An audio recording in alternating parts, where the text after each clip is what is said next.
Actually, good. Mic check. And just speak forward, like, it's not in the meeting. Oh, mic check. Steven was, excellent. I saw Steven do Mic check, 1, 2, 3. Mic check, 1, 2, 3. Mic check, 1, 2, 3. Mic check, 1, 2, 3. Mic check, 3, 4, 5. That's a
Mic check, 1, 2. Check the microphone, 1, 2, 3. Check, check, check, check. Mic check. Like, was 5 today. Here's somehow. I gotta go work on it.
Tom.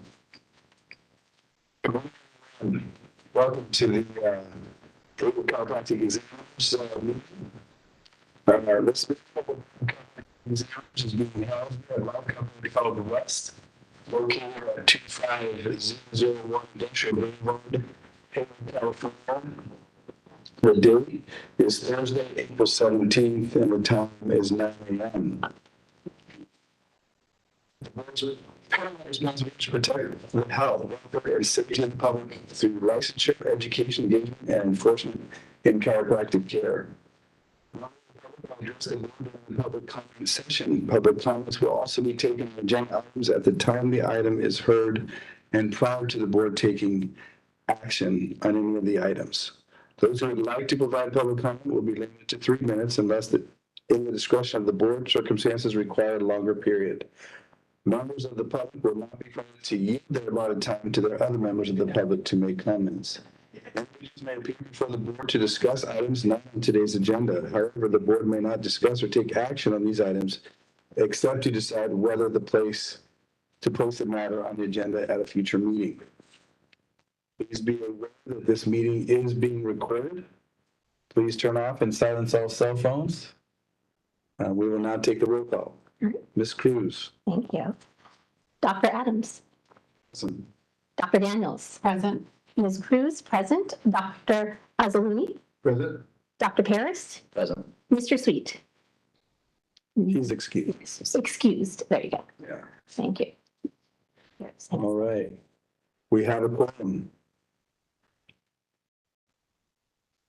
What's that? That was a little loud. I was having. Okay. Yeah. Thank you. Agenda item number 2, public comment for items on the agenda. If there are any public members in here, you may address the board. I don't see any. So we probably should, if there's no public comment, do we open for public comment then? No, you can go ahead and move. Fine. Everybody's on the traditional in-person meeting Okay, today. sure. I was just kind of like, Yeah, that's because we're not taking any online aspects of it. Their web All right. is live, but So agenda item 3, board chair's report. We want to extend our appreciation and thanks to Life Chiropractic College West for hosting us, and Dr. Ron, the president of the school, and Sharon, his executive assistant, and her staff that have made this this room presentable and great for us. We also want to acknowledge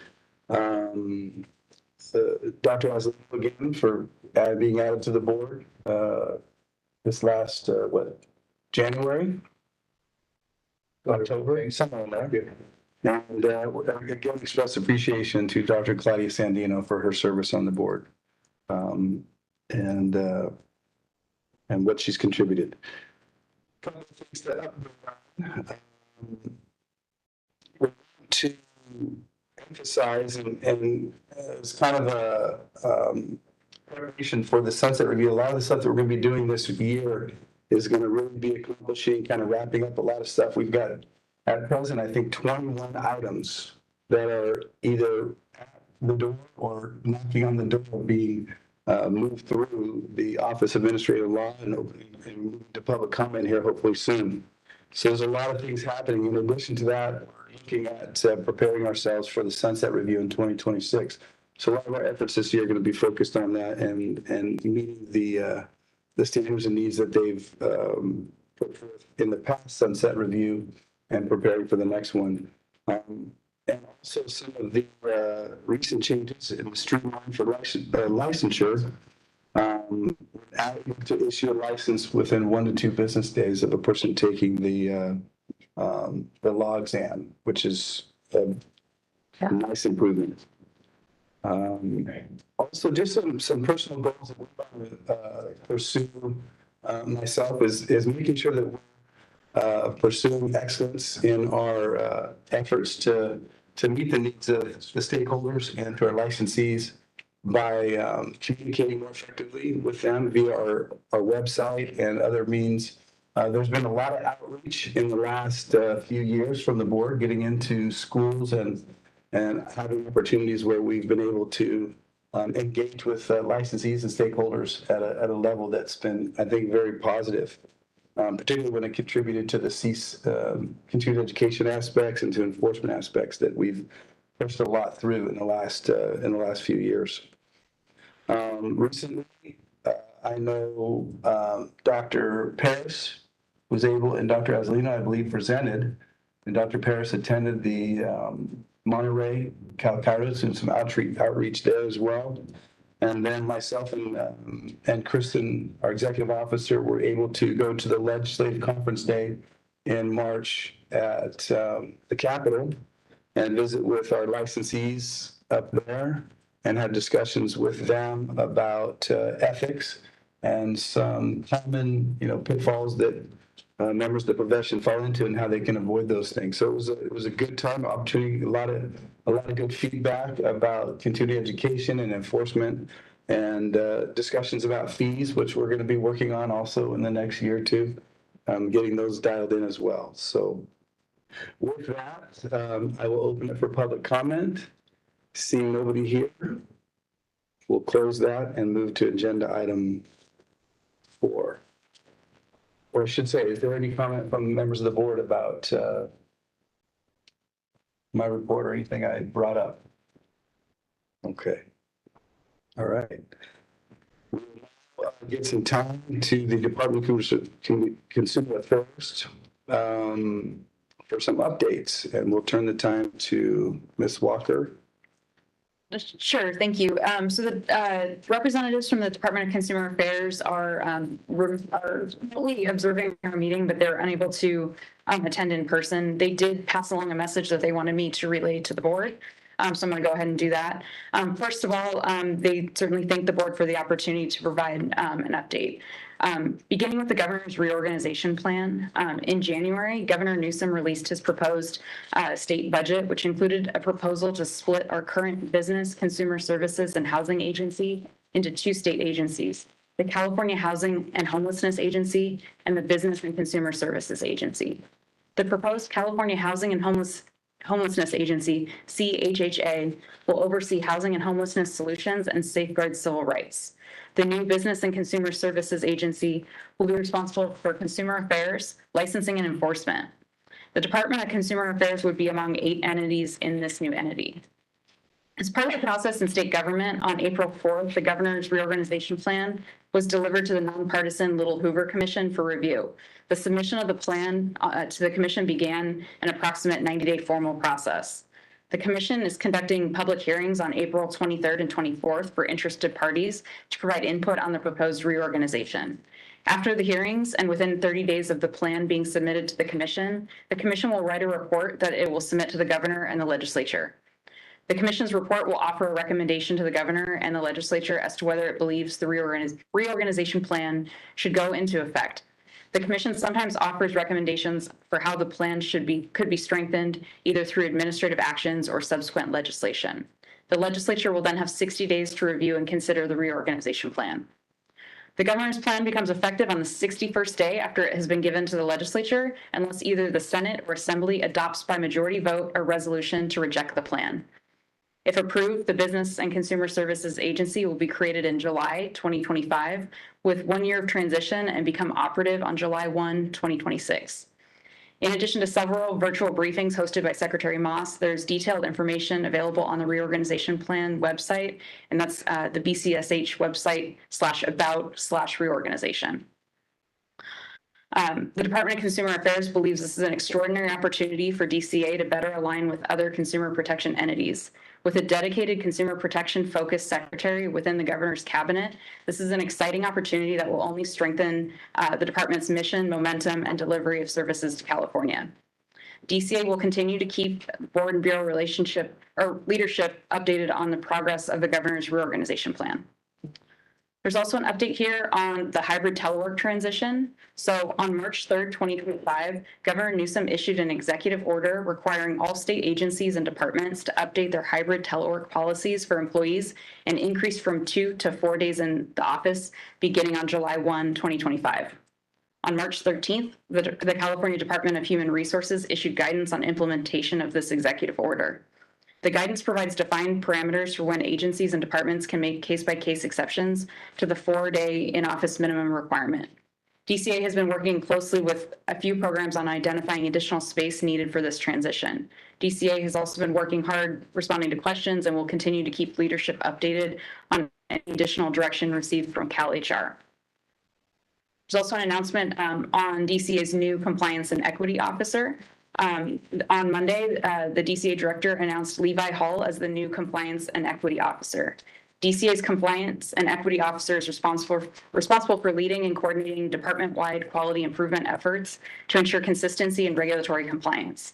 This position oversees DCA's solid planning and training services, the Organizational Improvement Office, the Equal Employment Opportunity Office, and the Internal Audit Office, and serves as a liaison to the department's Diversity, Equity, and Inclusion Steering Committee.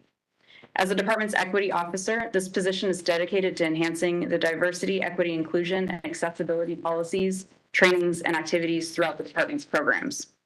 Mr. Hull brings more than 12 years of experience in leading multidisciplinary teams and driving strategic program development. With more than 9 years of experience in EEO compliance and program management, including nearly 3 years at DCA, he's an experienced EEO officer with a deep commitment to fostering inclusive, equitable, and accessible work environments.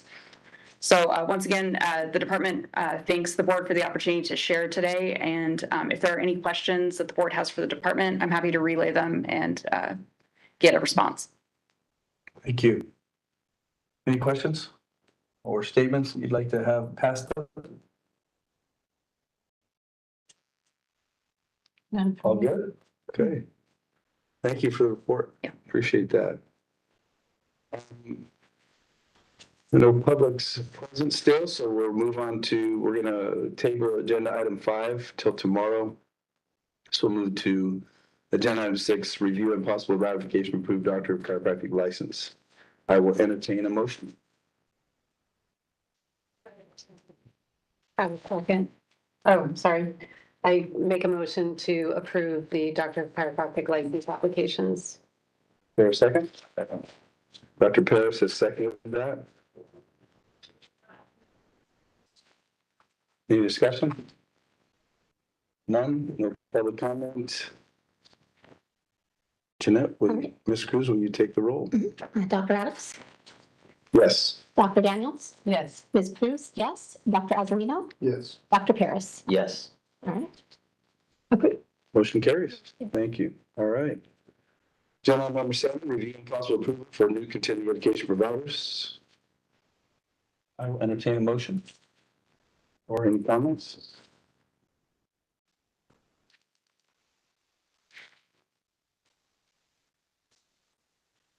Motion to approve? I'll second. All right. Daniel, second. All right. Any other discussion or comments? You can take the roll. All right. Dr. Adams, Yes. Dr. Daniels, Yes. Ms. Cruz, yes. Dr. Azalino, Yes. Dr. Paris. Yes. All right. Motion carries. Thank you. All right. Well, we went a lot quicker than we thought, so we're going to probably table item 8. Probably about 10:15. So we'll move item 8 to later. Right now, Dr. Overseen is meeting with his cabinet, and probably will be till about 10 o'clock. So we're tabled item number 8 until his representative is available to come in and give us an update on the Nebraska campus and answer any questions that we might have about where they are in the process of accreditation as a chiropractic college. So we're moving to agenda item 9, review, discussion, possible action on Live Chiropractic College West request for board approval on an additional campus in Bellevue. So we probably have a week for both of those to be addressed. Yes. So let's table 8 and 9, and we'll move to item number 10, and that will be the executive office report. So Ms. Walker, you have the floor. Sure, thank you. So I'm going to cover a few items during my update this morning. First of which is just a reminder that for the remainder of the calendar year, we have an upcoming board meeting on July 25th. That one's going to be a teleconference WebEx meeting with all the members participating from different locations. And then we're also beginning our preparations for an October 9th to 10th board meeting down in Southern California. I'll work with the board leadership to determine the exact location, whether we want to go back to SCU or if we want to explore a different venue for that meeting. So we'll be working on that. Dr. Adams has also set his committee assignments for 2025.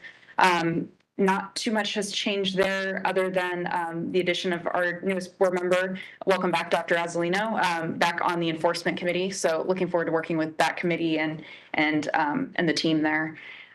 Beyond that, the rest of the committee assignments remain the same from 2024. So the government reorganization plan was mentioned during the DCA update. We don't anticipate at the staff level too much of an impact, especially to the board, but even to the department. If anything, that reorganization plan is going to help foster, I think, additional relationships with other departments related to financial protection and other consumer issues. So there are public hearings coming up on that proposed reorganization on April 23rd and 24th. I can relay the links to the board members in case there's any interest, but it's not something that's as consequential as the last governor's reorganization back in 2012, which is what placed the board under DCA. So that one in 2012 had a lot more effect on the board than what we're seeing with this current one that's being proposed. I've also got in the meeting materials just some key legislative deadlines. The one that I wanted to highlight for today is upcoming on May 2nd is going to be the last day for policy committees to hear and report fiscal bills to the fiscal committees. And then May 9th is going to be the last day for those policy committees to report non-fiscal bills to the floor. What we're going to be seeing with the legislature being on their spring recess until April 20th, we're going to be seeing the following 2 weeks very busy with committee hearings going on, and then the board will have opportunities to take positions on certain bills that we're going to discuss later in today's agenda. Also wanted to highlight a little bit about, Dr. Adams covered some of the outreach that we've been working on. We are still trying to build and kind of really get our social media accounts much more active. We did standardize our social media presence under California VCE, and we were able to get our X account government verified, which gives it a little bit more legitimacy when we're posting information. We are working towards getting ourselves verified on Facebook and Instagram as well. We've also been working with DCA's communications division on some additional branding, content, and graphics. You see some of that today, simple as name tags, trying to modernize some of our items that we're using as far as outreach. The major project is the website, and that's something that we'll be tackling as soon as we can fill our lead position in the licensing and continuing education unit. Because that staff position is tasked with basically being the board's webmaster and working on all of that web content. A few personnel updates to share. Happy to share that we hired a new administrative technician position, and it was Anthony Niwashan, and his first day with the board was March 3rd. Also, wanted to relay that our former administration and licensing manager, Dixie Van Allen, recently accepted a lateral position with the California Fish and Game Commission, effective March 17th. And then our former enforcement analyst, Valerie James, accepted a promotional position with the California State Board of Optometry, effective April 1st. So we certainly wish them both the best. They've both been longtime board employees, and we're excited for them to have their new opportunities that they found. Recruitment efforts, with that being said, we're in a position right now where we have 6 vacancies and we are feeling the effects in the office.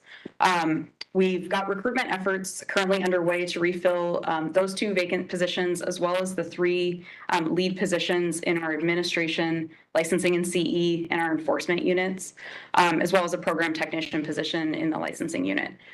Those 3 lead positions are going to be key to helping us, they're going to be very helpful as we're preparing and getting into sunset, completing our pending regulatory package work, and then also just further developing and feeding a lot of the policy work that's being done at the committee levels. So happy to report that very soon the committees should have their designated liaisons for developing materials for the meetings.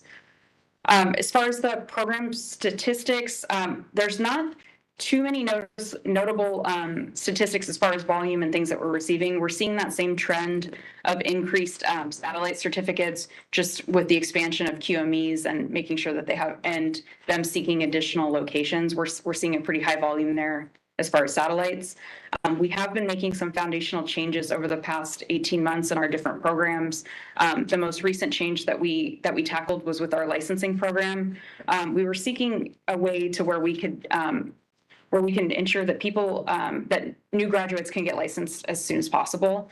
And the way we kind of stood that up is developed a better tracking system as far as the different documents that need to be received for someone to be eligible for a license. And we're happy to report that we've now got a system in place where once we have all the documentation we need to process an application, people are being qualified for the CCLE within about 1 to 2 business days. And once they've passed the CCLE, and they've paid their initial license fee, in many cases, they can be licensed that same day, but if not, they'll be licensed the next business day.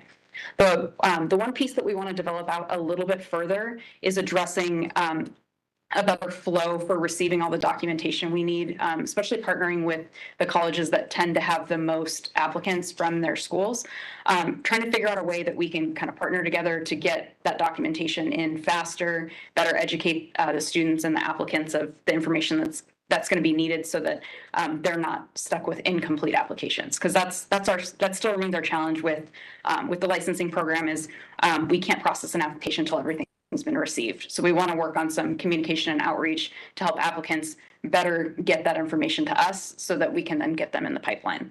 But I am happy to report that, even looking at some of our numbers in the last few months, we have applicants that have applied for a license and sometimes that same day are being qualified to take the CCLE and then getting their license the same day after they pass it. So their total processing time is 2 days. So a lot of improvements being done on that side.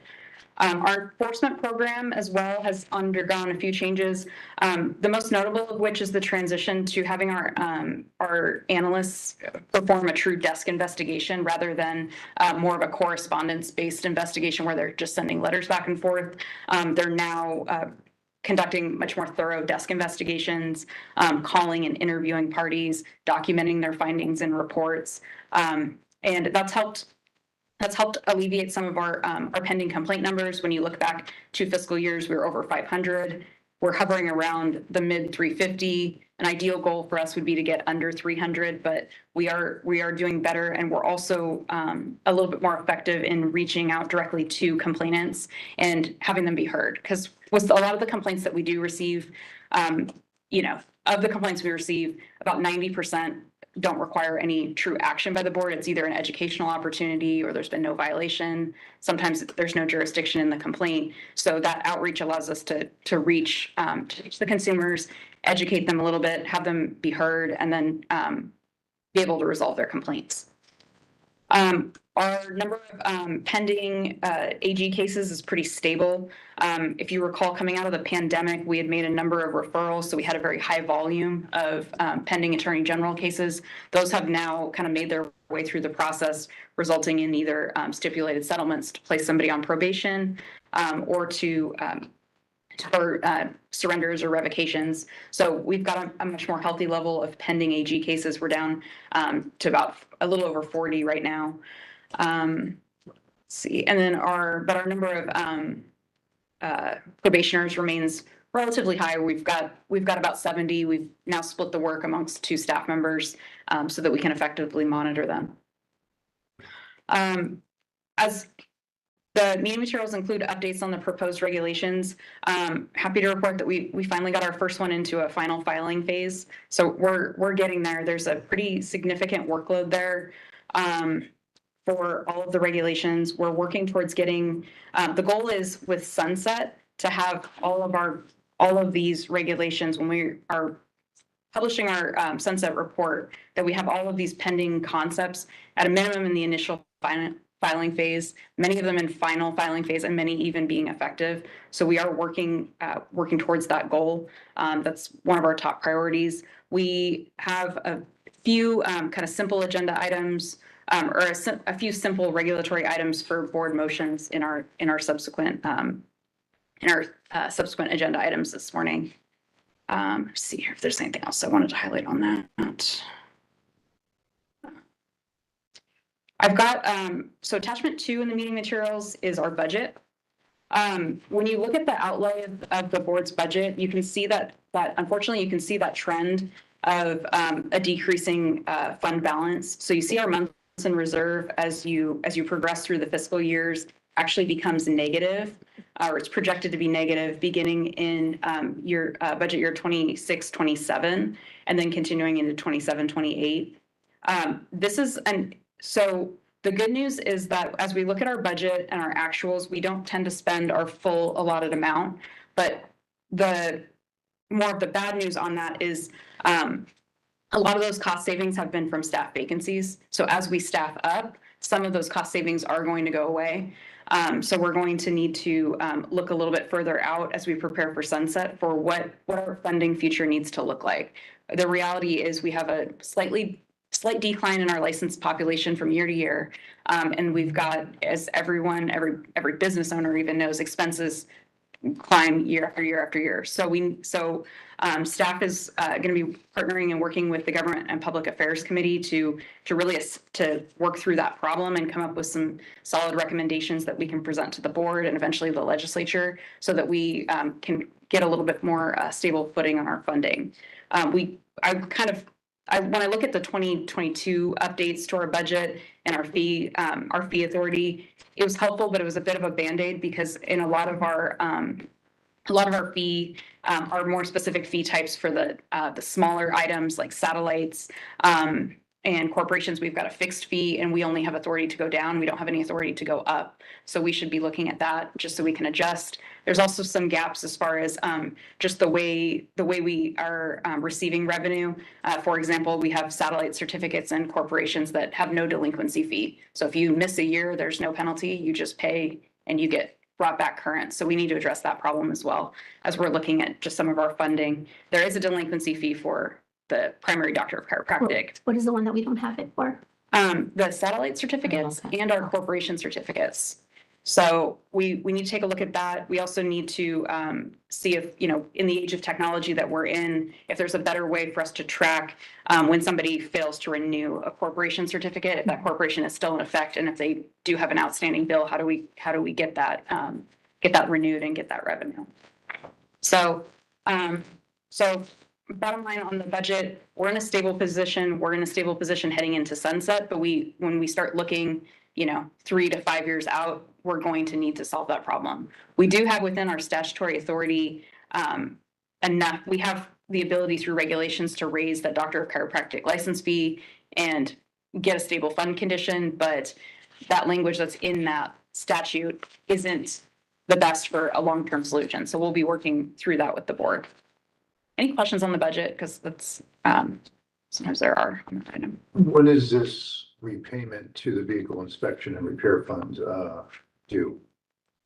So with that bar loan, there's an outstanding balance of approximately $1.5 million. There is no actual due date on the loan, but we are paying interest on it yearly. So we've got approximately 6 annual payments of $250,000 left. I'm going to be meeting with the budget office probably in early May to look at whether we should be, putting maybe an additional payment in there to bring that balance down slightly. There was a bit of a mishap with our with the budget, a prior budget analyst not actually making the payment in year 23-24, which you see reflected in the budget statement, where you see the $250,000 payments, but then you just see a $0 for that actual. So I'm going to be meeting with the budget office to find out what the impact would be if we make that catch-up payment this fiscal year so that we get ourselves back on track. So I'll report back to the board after I have those findings. I had a question just back on the licensing program on the licenses renewed. It was a net decrease of about 2,000. Was that just because of where we were in the quarter, or what was the reason for that? Correct. Yeah. That last column there is measuring fiscal year to date. So we still have about shouldn't do math on the spot. We've got about 75 days left in the fiscal year. So we're likely going to see that similar decline to where from 22 to 23, we went down about 150. So we're projecting probably about 11,400 renewals when we get to fiscal year end. But that's why that number is low right now, because it's only accounting for about 10 months of data. Okay. And then my other question was on, is there something that we can do to get information out to educate the students with the proper application, whether it's on our social media, whether it's on our website? When we first got together, we talked about using social media, using our website more actively for explaining enforcement issues, things to do, not to do, really communicating with the licensees more effectively. So I'm just wondering where we are with that. We're starting to queue that information up so that we can start putting it on the social media accounts. For now, we've been sharing a lot of other resources from other trusted government agencies. We need more of our own direct ones. As far as with the student issues, we definitely want to encourage and get them to follow our pages and to get the updates regularly. But we've been actually trying to reach out and communicate directly with their registrar's office, because that's generally where they're going for help with the licensure process. So we're getting the information to them so that they can relay it to their students and set them up for success for applying for licensure. Is there something any of the committees can be doing to facilitate that?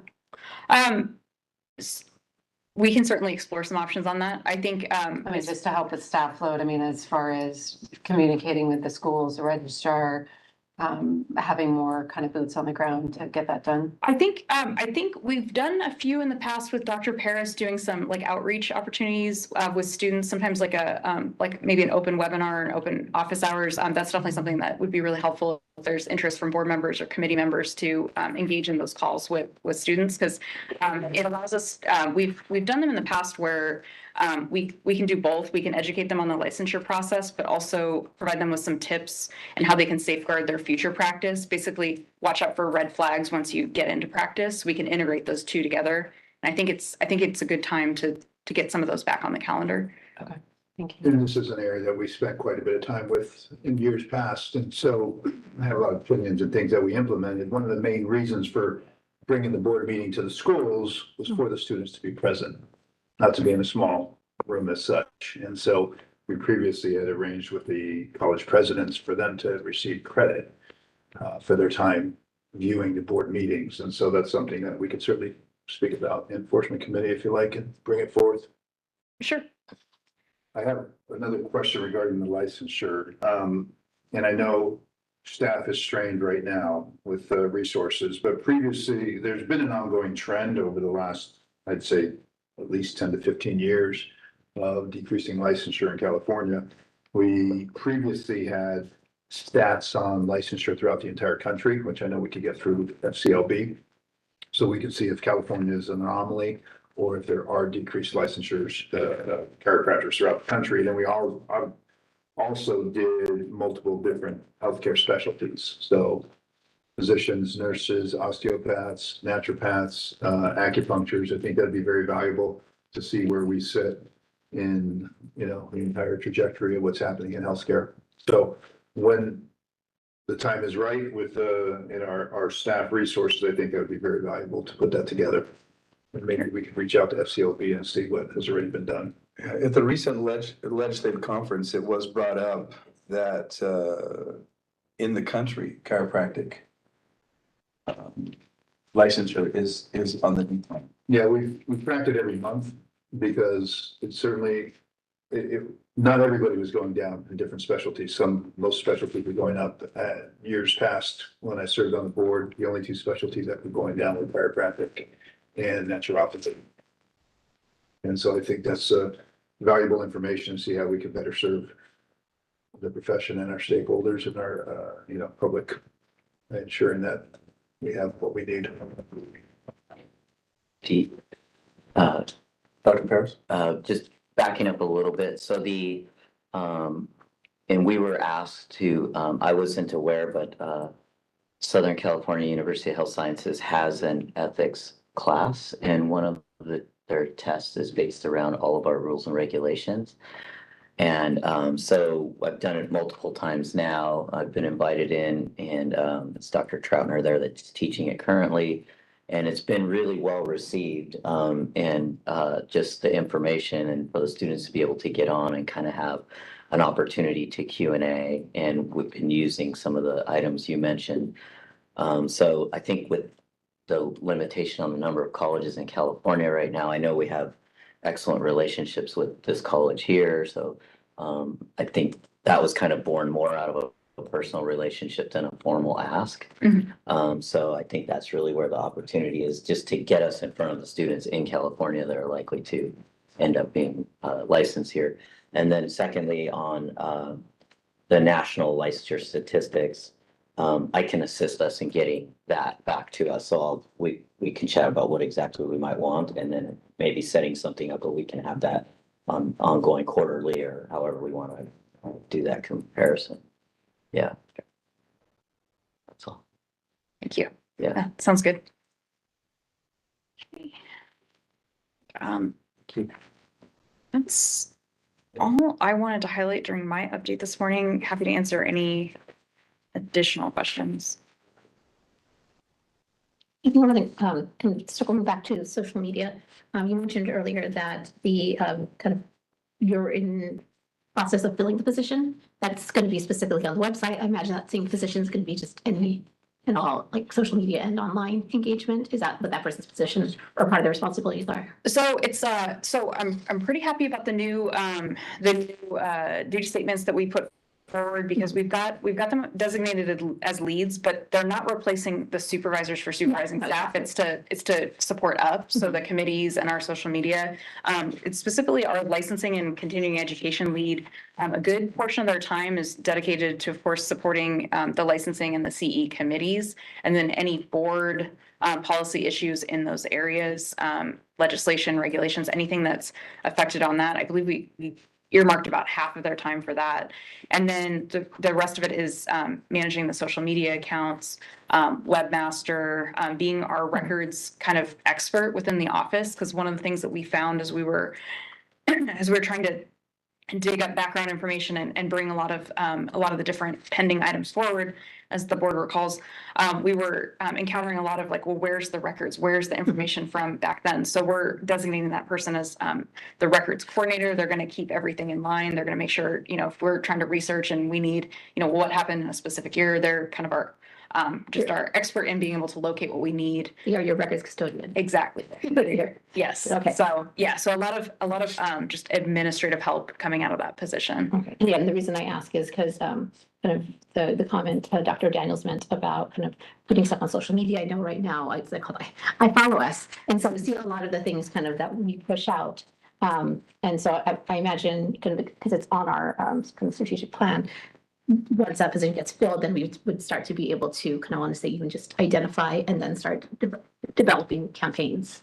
Correct. Just different communication campaigns. Correct. Yeah, we've at this stage we've identified what we want, or at least we've got some ideas going as far as what we want to start pushing. It's just a matter of the staffing to be able to put the messaging together, get it out, make sure that they're following our social media guidelines for like proper engagement with anybody that say responds to comments, things like that. So it's staffing it up so that it can be scheduled and more frequently used.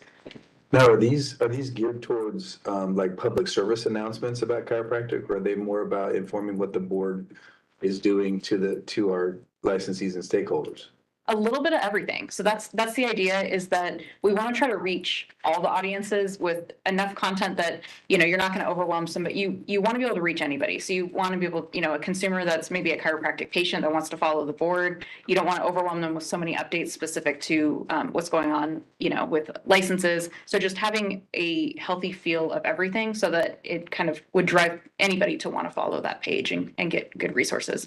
We've also been trying to expand out a little bit, knowing that a lot of our licensees are business owners. Of course, the majority of our followers are California residents. So pushing out other information that could be helpful, like around tax time, how can you get assistance through FTB if you've got a tax issue, things like that. So we're we're trying to have enough variety to where, there could be something for interest of anybody. And, as we all know, a lot of people will just scroll past things, but you may catch your eye with something. We've also been sharing some more webinars that the Office of the Surgeon General has been putting out. So we've been putting links to those webinars in case any of our health, obviously our licensees or other healthcare practitioners that are following our page might be interested in tuning in, things like that. So we're just trying to have a very wide variety of things that we can put on there. You mentioned you guys have a list. Can the board get a copy of sort of the list of topics and then can people sort of add to that so we can see what's on there? Yes, yeah, that's a great idea. I imagine it would be good to get some even seasonality to it. Correct. Right, Yeah. like just so that things are very specific and timely and kind of intentional. Yes, yeah. We could even, I'll discuss with the different committees, but we could even put we have a future agenda items on our committee meeting things, but maybe we could have just a standing item on, more of an outreach and almost like a whiteboard session where we can propose those kind of ideas publicly. Sometimes if we, if it's involving more than two, we have to notice it as a meeting. So if we get that at the committee level, that could be helpful. I think one of the things that's going to best serve the people of California and certainly our licensees is publishing, which we did previously, all the common infractions and all the common violations so that people can be better, versed on what's taking place. We use the analogy of traffic school before that when you get a ticket, you sit back through and understand all the places where you can go wrong and just to better educate them. If they're better educated, they're going to probably serve the people on a much better level. And so I think that's one of the initiatives that we need to reinstate so that we can decrease our amount of complaints and whatnot.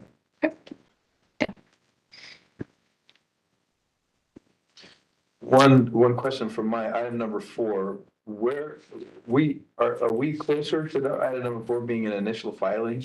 Where are we at? It says spring of 2025 on the distance learning amendment. We're getting there. We're working on that package so we can get it through DCA. So that's our top priority package to get done. That's the next one on our list. And then we've got on the agenda today, we've got the comprehensive updates, which is about third on the list, but that's the priorities to get that done. So we're doing all the compiling everything we need to get it up through the process and get it approved. And that's the one where we're requesting, respectfully requesting an expedite through DCA because DCA is aware of the stakeholder sentiment on the issue. They're aware it's important to us. So I've had conversations with exec about that package. They are aware of it. So that's the one that we are working to move forward. And is that timeline pretty accurate? That it's going to be happening in the next 30 to 45 days? I believe so. Where is it sitting now? Is it in fiscal or? It's with staff and fiscal right now. So once it clears like staff and fiscal, it clears legal relatively quickly. It clears the director relatively quickly. An agency, it can vary. So I'd say 45 days would be a pretty fair estimate on that. For public comment? Yes. Yeah. And and the other thing that, in line with those packages, we do need to, and we'll make sure that we're getting it done is probably open, whether it's, some I don't want to call them listening sessions, but some outreach with providers and licensees of, that we've separated them into two, what we're trying to do and, what that process looks like. We certainly, of course, encourage anybody to, engage in the process, file public comments on certain issues. But sometimes when they just have a simple question or something, if they engage directly with staff, rather than doing the formal comment and the regulatory proposal, it helps us move things along a little bit faster. And that's one of the things where we're going to have to, when we do get that item out to public comment and we've got the comments, I'll likely be reaching out to the board to, potentially schedule a 1-hour lunch session where we can just get in and get board approval of our responses to the comments so that we're not stuck on some sort of quarterly meeting time before we can move it forward. Right. Expedite it, yeah. Yeah. I like that. So, Is there any other work we need to do to be ready for agency, or is it just sort of, it's ready, but it depends on how they process it? no more work on that item. No. And I think, and we've discussed some of the, this board's been doing a lot of good work on developing the regulations to where we're not, it's just a administrative issue of being able to, to process and move things along, but we're not getting too far down those stages now where all of a sudden we have questions or we have to bring it back for major issues. But especially as we're getting a little bit closer into sunset and we've got a lot of these packages starting to move, I'll be in communication with the board about, potentially just carving out maybe a 1 hour, one-off board meeting, just so we can get some of our reg items. If we just need a simple motion, or if we need the board to maybe review some comments and approve, we don't have to, wait, 2 or 3 more months out. Maybe we can move those along a little bit quicker as well. Agreed. Thank you. Any other comments? Questions? Okay, no public present for that. Thank you, Ms. Walker, for your report. We'll move to agenda item number 11. This is the report from the licensing committee by Dr. Pamela Daniels, our chair of the licensing committee, and I will give you the floor. Great. So as most of you know, we've been, our top priority has been working on the amending the curricular program. And so we've spent a lot of time talking to different universities, presidents. We had a meet with many of the schools on just the clinical encounter definition. So a lot of the stakeholders have different opinions. And so we've been working through that, and I've been working with the president of Northwestern as far as language, et cetera. So, as most of you know, the main thing is we're trying to get rid of the overly prescriptive regulatory items in there, such as 90% attendance, interview, et cetera, all the things that cost the schools a lot of money, a lot of time, and don't really enhance the education. So Kristen's been working with OAL. Again, we've been trying to go through this process so that we are having some idea of what we can do and what we can't do at the time that we're changing it, so that we don't get all the way down the process. Like in 2018, there was a document that wouldn't have passed OAL because it wasn't investigated. So we're trying to avoid that issue. So we made a lot of progress. We were hoping to have kind of the draft. There's some changes in language as far as the accrediting agency. We've been working on the percentages, the table, trying to modernize that, but stay within the act. We've also been editing the clinical encounters for a more competency-based type quality. And we've gotten a lot of feedback from the stakeholders on that as well. And also clarifying and cleaning up the preceptorship, what that means, the definitions, how long that lasts, what is the education around that. So that's sort of the biggest document. And I think Kristen can clarify. I think you were adding in a lot of those edits. So in July, we'll have a draft. Is that correct? That's correct. So we're just about there. I'm just incorporating a lot of our latest discussion items into a final working draft. I'm going to run that through the licensing committee and get that off to legal. And the goal is actually if we can deliver a, legally vetted text at the July meeting, so we can kickstart the rulemaking process in the July meeting. Okay. Yeah. So we feel like I've for a couple years have been talking with the stakeholders. So we feel like we have enough information. And again, we've been trying to draft the language so that it'll give relief to the schools, enhance the competency without having to open the act. And, we kind of see it as, I know there's a lot of conversations with opening the act that we shouldn't, but there's so much that we can do without opening the act to give the schools relief and make them a little bit more competitive. And so all the schools are on board with kind of what we have so far. So that's definitely in process, and we've made a lot of changes to the language. Like I said, to add competency, take out the overly prescriptive, be in line with CCE, but also safeguard California with our specific requirements that are in the act. certain classes such as pharmacology, dermatology, et cetera, which some of the other schools are not doing. So we're trying to find pathways for that and also contemporizing the route that they do. So we're changing it from, regular hours to clock hours or equivalent. So schools can demonstrate how they get it done, gives them the flexibility to get the education done without our overly prescriptive rules. So all the schools seem to be pretty happy with how much progress we've made so far. So before I go on to the next one, is there any questions on that? No? Okay. I'm gonna jump for a second. So the licensing committee, the next things on the agenda, we're starting the conversation about AI. I've already started doing some literature searches on the impact of AI and medicine in general, and then applying it to chiropractic. Their next big thing is working on reciprocity. We've already started doing some investigation with different states. What are they doing?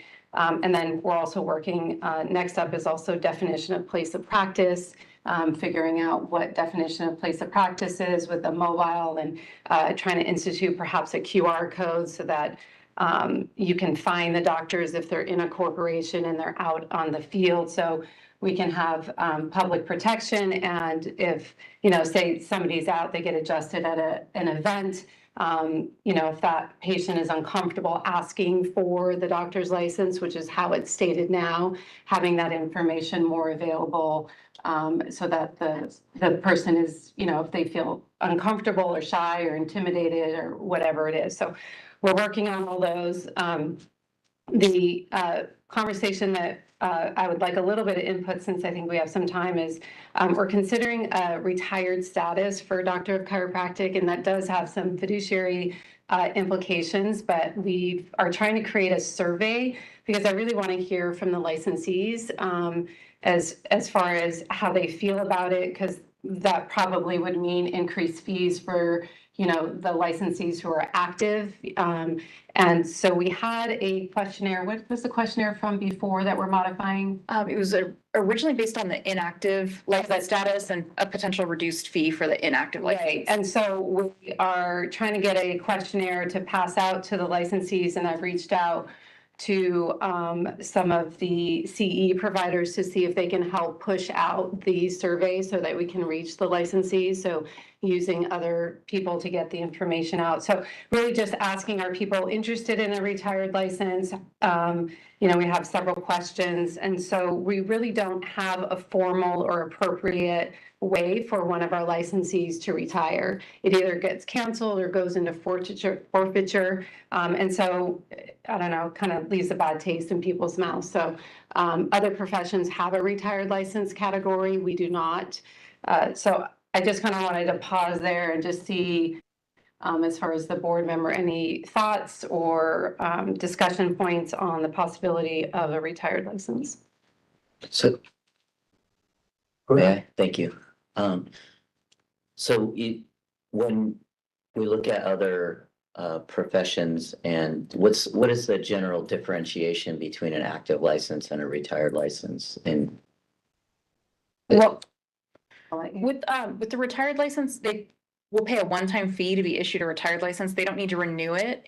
And that status will just remain on the website. And then they can't practice obviously with a retired license, but it usually includes some sort of designation where they can continue using a title, but with a retired status. So somebody, that retires could continue to represent themselves as a DC or a retired DC, not, representing themselves as active and practicing to the public, but they would get to, keep the title protection. And then they also, on the DCA search system, when somebody looks them up, the most common thing we hear from the board is, or at the staff level, is like, I don't want it to show forfeiture on my license. It's just, that term itself has an even more negative connotation than, the word expired. Yeah. So Right.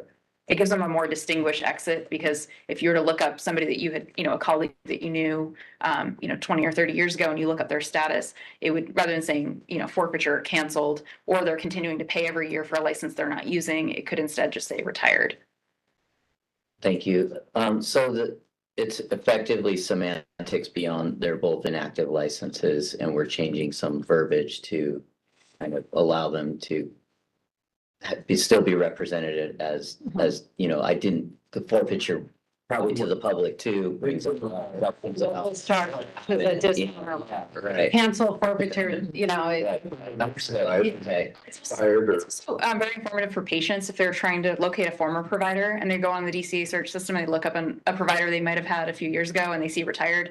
That's very easy for patients to understand what that means compared to forfeiture, canceled, anything else like that. I know we've had previous discussions, and I think that's why I was just clarifying where we're at, is with where we had stakeholders actually reach out to us, and the idea behind desiring a retired licensure status was so that they could continue to do evaluations only where they don't form a doctor-patient relationship necessarily, but they're still using their clinical skills as a DC to do QMEs, IMEs, et cetera, AMEs, et cetera. And so I think we settled that in previous meetings that we would consider that kind of active practice.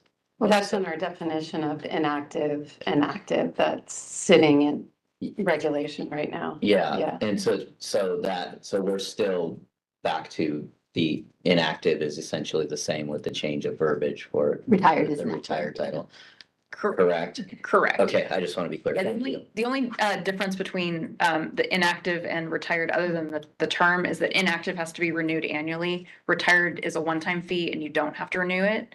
And then the other kind of reason for needing, our problem is trying to get data on the actual impact because we know that there's a population of licensees that have active or inactive status that could potentially make the jump and go to retired status. We also don't know of the people that, choose not to renew and allow their license to lapse from year to year, how many of those people would have gone into the retired. So it's like trying to get a grasp of what that population could even look like so we can make an informed decision or informed recommendation to the board on that area.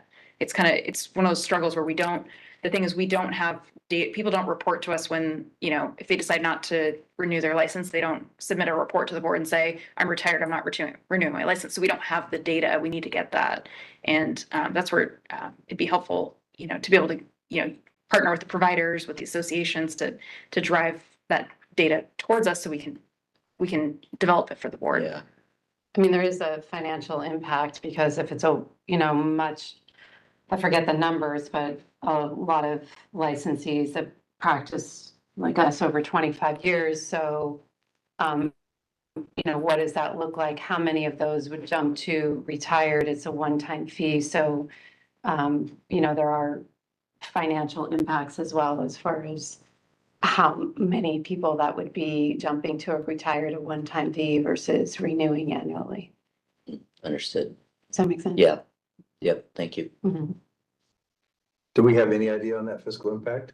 Do we have any, is that what the surveys are going to be geared towards? The survey is geared towards giving us data so we can measure the hit on our fund, what that would end up looking like. The authority that allows us to adopt a regulation allows the board to charge a fee not to exceed the reasonable cost of issuing a retired license. So the actual retired license fee itself is going to be very minimal just to cover the staff costs of issuing it. But then, the resulting impact of not getting those annual fees from that population, that's what we need to measure. And that's what we need the survey. So is the idea then that some people just keep their status active because they don't want to have their license say, Correct. forfeiture or expired? Yeah. So they just keep paying it? And same with inactive. We have a number of people that maintain an inactive license and then from year to year, so that's their status versus forfeiture or canceled. And we know that because what sometimes happens is if they miss one of those renewal payments or it gets lost in the mail and they go into forfeiture, the only way to restore your license is back to active status with CE, and then you can put it back into inactive. That's required by law. So they'll be contacting us and say, well, I've been retired for the last 10 years. Just give me my license back in inactive status. Don't make me go to CE when I'm not using it. I'm just paying you all. So we've got to figure out, put numbers on that. Makes sense. I think regardless of the fiscal impact, the right thing to do is actually honor these people and give them a retired status. I think the thing we need to be careful of that people may take the retired status when they actually, they get the Tom Brady syndrome and they want to come back 2 or 3 times. How are we going to handle that? What is going to be the threshold for them choosing retired versus inactive if they're just trying to save money? But I do think I've looked at the website myself many times, and I did as soon as recent as Tuesday with a colleague that reached out and they said, well, I'm no longer practicing. Well, from my perspective, I like to know, did they lose their license? They're in forfeiture. Did they retire? And unfortunately, as you know, many people that have had their license revoked like to say, I'm retired now. And I think we should allow those people that retired truly without any blemish on their record to be honored in that regard and have that title. And just to respond to one of the points there, those are all good points, but the committee did discuss that reentry pathway and what that would look like.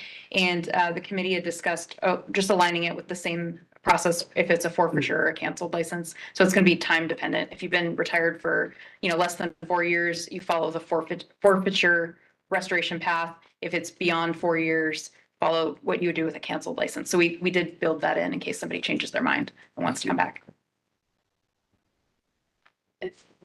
Any other comments? No, that sort of leads us into the next one a little bit. So we have a suggested motion, but the topic, we talked about it last meeting, is the proposal to clarify the application and exam process for the Doctor of Chiropractic licensure. I'll let Ms. Walker talk the overview, but for me, the highlight that the committee worked on was they had in the language additionally using the spec exam, but that wasn't a practical exam, and the licensing committee felt that anything over the 4-year period really needed to have more of a clinical competency guarantee, trying to align with enforcement, forfeiture, cancel, and so we had added the language of NBC Part 4 instead of the spec exam, which is just really a written multiple choice, question. We felt clinical competency needed to be included when you're getting at that kind of 4-year mark as far as your psychomotor skills, et cetera. So do you want to do more of the background on that? Sure. So within the meeting materials, the attachment to this agenda item is proposed text that staff is requesting that the board approve at the meeting today and authorize us to initiate the rulemaking process. The proposal and the text itself is quite lengthy, but the proposal is actually quite simple in that what we're doing is clarifying the existing process for the application and exams leading to a Doctor of Chiropractic license. And we had to incorporate a number of the different like expedite and temporary licensure pathways that the legislature has passed. So we've got in there the temporary and expedited licensure and fee waiver for military spouses, domestic partners, the expedited licensure for veterans, those involved in the Department of Defense Skill Bridge program, refugees, asylees, and special immigrant visa holders. So that was the basis for the majority of that text, is just we're moving towards the model in our regulations where rather than incorporating forms by reference, which then have to be updated and every time you want to change the form, instead in plain language in the regulation, just state the requirements. Mm-hmm. And from the staff perspective, going through that exercise is actually quite telling, because then it really begs the question of why do we ask for certain items that are on the application? Because once you start putting, 1, 2, 3, 4, 5, all of those things that an applicant needs to provide, that's when you start, like our current application form that we use has a driver's license number on it. Is that required? Are you required to have a driver's license to have a chiropractic license? No. So certain things like that were cleaned up as we were putting that text together. But that's all the stuff that staff more so puts together just to make sure we've got a defendable regulation there. And then on the policy side, what the committee discussed was the fact we had an issue with the fact that the current regulations don't have any way of ensuring somebody's current competency to practice when they want to enter into the profession. So the way the current regulations are written, somebody that graduated from chiropractic college, and this is an extreme example, but it's true, somebody that graduated from chiropractic college 30 years ago could apply today and give us all of their 30-year-old test scores and documentation and be qualified to have a license. We have no assurance that they, are currently able to practice. So that's where that 4-year period kind of comes in. It was trying to be consistent across the different programs. The enforcement committee first started that 4-year period with the petitions for reinstatement and wanting to have them take a practical exam. The licensing committee discussed that and took a similar approach of let's be consistent across the board and came up with the 4-year period. So within this text, it's clarifying the existing process to receive a license, but then on top of it, it's adding a new competency requirement that to be eligible for a license, you have to have either passed Part 4 or actively practiced chiropractic in another state within the preceding 4 years before your application. And if not, you would have to, retake Part 4. So if you did everything 10 years ago and didn't pursue your license, at a minimum, you would have to go and sit again for the Part 4 practical for you to have a current test score and be eligible for licensure. So that's the materials that are in the packet is that proposed text. I believe it's been shared with the board in a prior meeting, or I know we discussed it at the last one, but the text that's in the materials has been fully vetted through legal counsel. And then we have one of those, the board's favorite, very long suggested motions to use to initiate the rulemaking process. Kristen, I had a question. I know I've asked before on just in the language, and you might have told me, but why do we have, if any, applicant's email address, if any, telephone number, if any? It just freaks me out when you write that. I mean, is that a legal thing that we have to have that? It just seems like we need that information. It's not a if any. Well, the board can remove it, but the if any means, so theoretically, it's like, if you don't have if any in there and the person legitimately doesn't have a phone number, they can't be licensed. And then you would have to justify to OAL why a phone number is required to be a licensee. It's kind of the same as the driver's license info. You would have it there, but if you say driver's license number and someone doesn't have one, you're saying you can't practice. So I read that and I'm gonna put it, it's Optional. yeah, I read it as optional, like that's not optional. Yeah. I mean, if you have one. So the term if any doesn't make it optional, it's if you have one. So it's the similar approach that we took for the address of record regulation that's now moving to final filing, where you have to file it if you have one. If you don't have one, you have to affirmatively tell us you don't. So that's what the form would look like. You would say, I don't have a phone number. I just need No, it's a good question. A good question. I have a question just as background. What did we, in the process, did we learn anything about what other professions do as far as reentry? Like how with the 4 years, et cetera, like what do other professions do in those similar situations? We anecdotally looked at some of the other programs and we're aware that like some of the other healing arts boards do have like kind of washout periods that you have to use for testing. We didn't do a deep dive on it because when we were developing that recommendation, we were aligning with kind of that 4-year period that the board's setting as being basically the competency period and trying to be consistent. So we didn't dive into it much further. The rationale was using aligning it with our enforcement program. So we'd have consistency at the board level. What does 4 years look like compared to what we saw anecdotally? I think it's around the same. If I recall correctly, we were looking, or I want to say other boards might have had around 5 years. It wasn't too much, like we're not too far off the path of what we were seeing. Okay, and a requirement to some practical skills testing, like Part 4. Was that also something we saw? If I recall, I think those boards may have been for the entire exam, but for like the development of this one, we were looking at current competency to be able to practice and apply those practical skills. And looking at the Part 4 exam, it covers all of those components of managing a patient case and through the treatment outcomes. So that's where the rationale came from, that specific piece. No, I understand that. I think my question is, did we see that in other boards where they have like, re-entry requiring some practical I don't skills? think we looked at it that closely. Yeah, I Okay, don't know. understood. Not that we, I think the genesis originally just came historic. from when we were doing enforcement cases and we were all kind of ending up on, we're sick and tired of seeing CE for 10 years, 5 years or whatever. And we all kind of were moving the line to where's Yeah. clinical competency with psychomotor skills. So I think that was the original genesis. It was, the continuing repeating of the same courses. Yes. Are you really improving your competency just because you're sitting in a, Different class. with that, I mean, I think it makes much more sense. What's your physical skill after that long? Understood. Yeah, I was a big proponent of that. Historical, that like what we looked at and just referencing it. The Okay. only challenge I see here is, I think it's a great idea, first of all, but we're basing it on 4 years of them having an active license, not of actually physically practicing, right? Because we have no way of verifying that.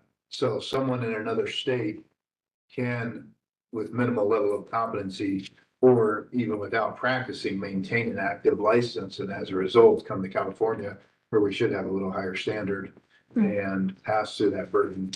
And so I think one thing we should consider is when they were licensed, and Well, it says actively practice. how do we So verify that? that's what we're gonna need to work on as far as verifying, but it's not just has an active license, it's actively practicing. So I mean, we need to work on verifying. Probably have to make a description of what active practice Yeah. means, like Yeah. minimum. But do we have the authority to actually investigate if they were truly active in that state? We don't. I mean, we can't, unless, what are you gonna do, ask for paper I think files? we can, in the interest of public protection, I think we can say, how much have you practiced? You need to verify that you have been active practice, and we set our minimum standards, whatever those may end up being, and then they're gonna have to verify that. Did they practice 18 hours a week, 20 hours a week, whatever it is? I don't wanna make it overburdensome, but Or also. maybe an attestation to that. Yeah. There's, there's people that have been out of school 30 years. I'm one of them, but I've stayed current and active with a lot of different things. And I know that there's contemporaries and my peers that have not whatsoever. And I've interviewed them, I've hired and fired them. And they consider themselves an active practice. They shouldn't be. And so they should be taking a test because it's been so long that they've been out. So it's nothing that is actionable right now, but I think that is just a little word of caution that we may want to look at that and not just rely on a standard what another state imposed, because so many of these other states have such a low entry burden that we don't want to be in the same situation. And if I could respond to that just briefly, so they do have to attest that they've actively practiced on their license application under penalty of perjury. So they do have to affirmatively tell us that they were.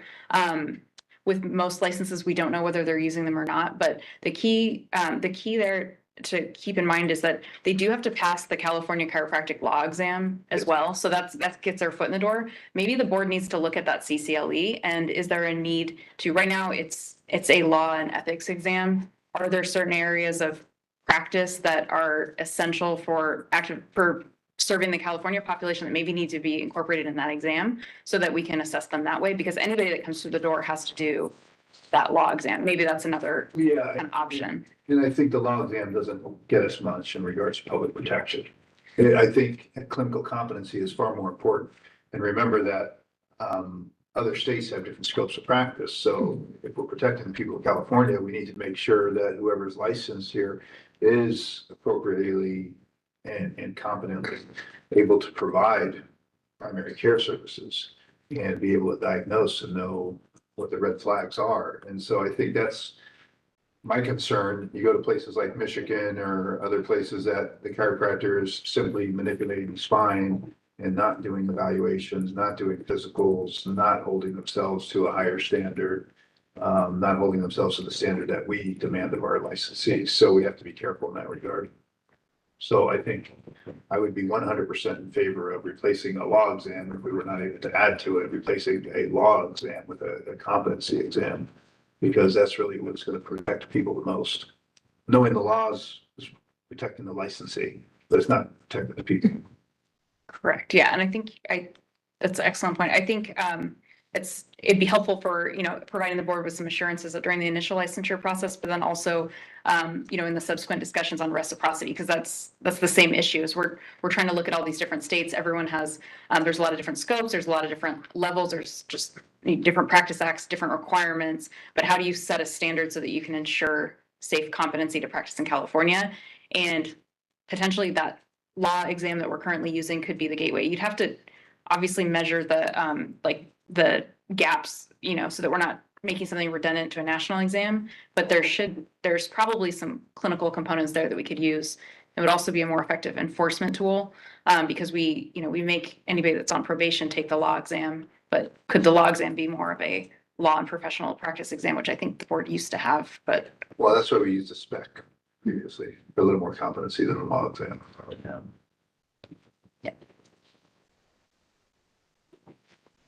Well, maybe that's a thought right there is, if somebody attests that they're in active practice, in addition to taking the law exam, for those people that are under 4 years, they take the spec.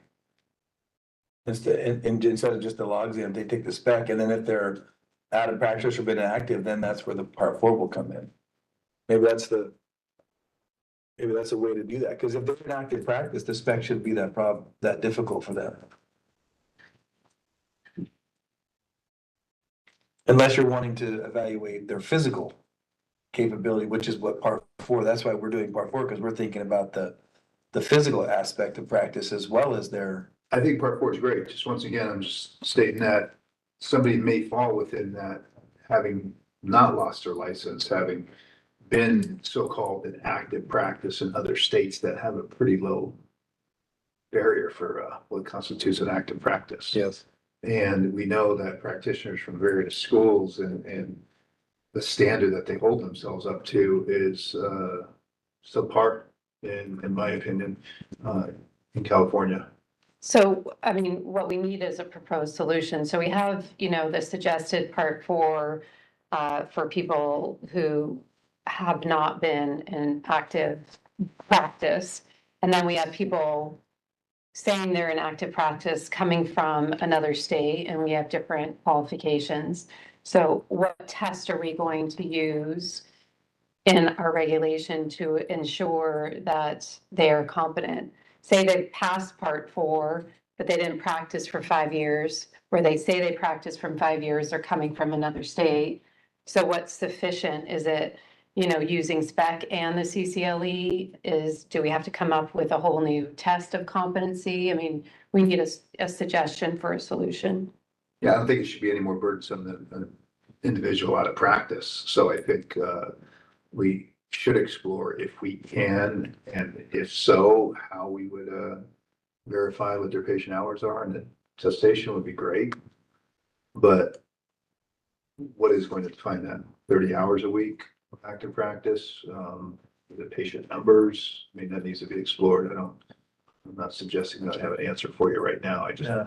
So my recommendation would be, to let you move on with your report, would be that we kind of kick that back to the committee to now with some suggestions from the board that maybe that's an area that needs to be more honed in. I mean, I think having an attestation, my suggestions are along the same lines of attestation, but I think also having some, minimum standards, what we consider to be, would be active practice.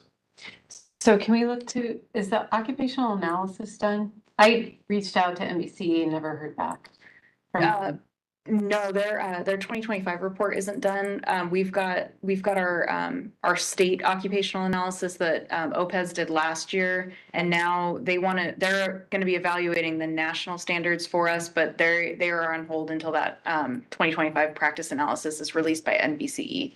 Because I know, or I thought I recall, they have, kind of average number of hours, sole proprietor, et cetera. There are some numbers in the last occupational analysis that we might be able to look at and draw from as far as what establishes an active practice, because it's already kind of, they run those numbers in that analysis. I think, yeah, we can certainly research this more. I just want to caution the board that if we're adding additional layers, we're going to be affecting licensure portability and the Yeah. ease for reciprocity. The text that we do have has been fully vetted. If it's just a matter of wanting to add like gather additional information from the licensee, like have them attest to practicing a minimum of 25 hours per week or something like that, that's something that we can likely, I'd have to confirm with Stephen, but we could likely amend into a motion today Okay. and move it forward. You still have the opportunity once it goes out for public comment, to, if the board changes their mind and wants to modify text, we can modify it. But if we kick it back entirely, we're kind of back where we started. We're going backwards. Okay. Yeah, I'm not bringing up things because I wanted to be kicked back. I'm sorry. I didn't realize that there was a motion on the floor that this isn't an actionable item. But that was just a discussion. So, Ready to go. so if it's ready to go, I mean, I think we do have to, we can't make it more burdensome than we would make for a graduate. Well, We also have to trust our licensees or trust. I like the idea of having, Further you know, clarification. having of some the- clarification. I mean, Yeah. saying, what's something that we could come up with right now that we could add to that's not gonna be overly burdensome to delay the process, but that would satisfy. I mean, we've already got the person that's inactive. We're saying you gotta do part fours. Yeah. But we're talking about that person that might fall in the in-between. Should we say attestation, but, attesting that they practice a minimum of 20 hours a week, 25? Is that something, is there a number we can agree on I mean, that we we think is don't need to reasonable? reinvent the wheel on that. Do we have, is there? Well, that's what she's asking about the occupational analysis. We don't have that number. I mean, I would think Right. 20 hours a week should be, you can't expect them to be full-time, right? I think that would be. Not active practice. I mean, well, you figure if somebody's working 3 days a week, 8 hours a day, that's 24 hours. That's, it seems a 20 to 25 hour range.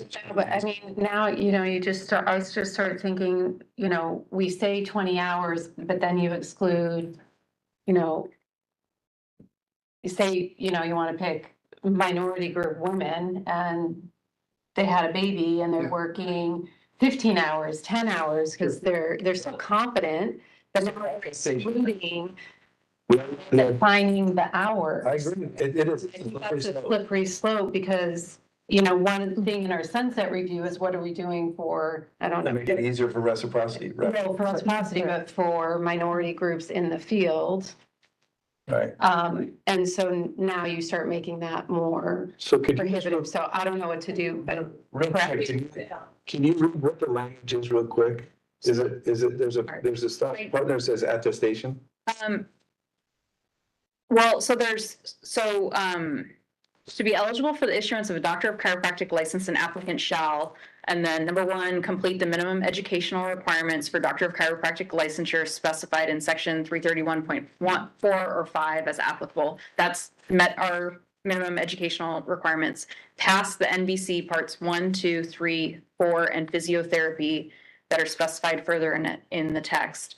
And then number 3, this is the one we're talking about. Provide documentary evidence of one of the following pre-licensure competency requirements, either taken and passed the NBCE Part 4 practical exam within the previous 4 years preceding the date of submission of the license application, or been actively licensed and practiced chiropractic in another state, district, or territory of the United States within the previous 4 years preceding the date of submission of the license application that's specified. Then they have to submit their application, and then the applicant, you find the data, their background. But those two are related to competency. Yeah, and Those two. but that application itself has to contain a statement signed and dated by the applicant under penalty of perjury under the laws of the state of California that all statements made in the application or any accompanying attachments are true and correct. And one thing to keep in mind too is that, if the text is approved today, the licensing committee is working on reciprocity and recommendations in that. If the outcome of those recommendations is there's a standard that should maybe be changed, you can always come back and do a modification to this text for consistency with whatever those findings are, and then just issue out new text. I'm satisfied with that because I think we're going to get another bite at the apple if it comes up again. So my suggestion would be that someone present a motion Well, there's a motion on the bottom of page 3. I just want to make one comment before we get to the motion. I think in comparing to other healthcare specialty boards, I would just advise that we look up, not down. And we look at the medical board, the osteopathic board, and the nurses, not at all the allied health boards like acupuncture or whatnot. We want to be holding ourselves to the highest standard possible, not what other boards that don't have the same scope of practice that we do. Well, at the same time, we don't want to be excluding people that are competent, but don't meet, an hour per week minimum. I mean, that's that can be a bit biased and not really following California. And like you said, people take time off. What happened if you did that before the pandemic? Yeah. This is last 4 years, right? What if you didn't? Or one of the people can be furthering their education, so they drop their hours to 10 a week. They're applied for a different program. It's a slippery slope, like you said. And I mean, I think we still need to look, Yeah. we can still look into it, and see if there's, more that, as Dr. Adams says, have another bite at it, but I'm concerned about overly defining it. And is there an opportunity, unless we expect that there's going to be a very high volume of this, to have people have an explanation of what they've been doing? So on a case-by-case basis, you review the scenario where if we have a female that took time off to care for her kids, but she's maintained some active educational requirements, she may. I think that I think that falls into the spirit of it, that they're testing and they're documenting that they have. Yeah. I think that's in there. I think that's in the language, that Okay. they're documenting that they have.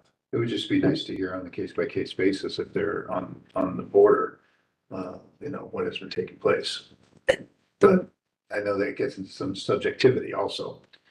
That's the challenge with case by case, is that OAL will make you define the standards that you're going to use to make that case by case determination. And it becomes pretty difficult. That's why, really my recommendation is to look, for the, we'll get into it for sunset and maybe a future agenda item, is maybe revisit the law exam and whatever those standards that need to be, kind of assessed at, prior to licensure, to make sure that someone's safe and competent to practice here in California. Maybe it needs to be tested at that stage, because then you've got these different pathways of getting in the door, but you've got one standard before the license is issued. Just a thought. Right, and the application itself will have the attestation at the bottom, right? So if you fill out, you're checking the box, yes, I have actively practiced and licensed, we have to assume people are going to Yeah. be honest. We can't force everybody to be honest. When you can't. Times we might find out, especially if it's reciprocity from another state or who knows. But yeah, you have to also give them the benefit of the doubt. They're should be treated like professionals. And I know that's not, there are bad apples out there. Did you have another comment, Dave? No, I was gonna make a motion. Oh, wait. Dr. Aslino, any other? No, I'm satisfied we can move forward. I do think the one thing that I'm hearing and I agree with is the thing that really needs to be updated is the law exam.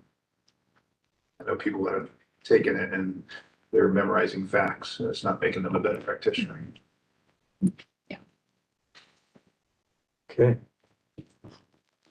All right, it sounds like Dr. Parrish, you wanted to make a motion. Can it not be submitted as published? No. Permission to make a motion? Yes. Motion to approve the proposed regulatory text for California Code of Regulations, CCR, Title 16, Sections 320, 321, and 340 to 349 in the attachment. Direct staff to submit the text to the Director of the Department of Consumer Affairs and the Business Consumer Services and Housing Agency for review. And if no adverse comments are received, authorize the executive officer to take all steps necessary to initiate the rulemaking process, make any non-substantive changes to the package, and set the matter for a hearing if requested. If no adverse comments are received during the 45-day comment period and no hearing is requested, authorize the executive officer to take all steps necessary to complete the rulemaking and adopt the proposed regulation at CCR Title 16, Sections 320, 321, and 340 to 349 as noticed. I'll second that motion.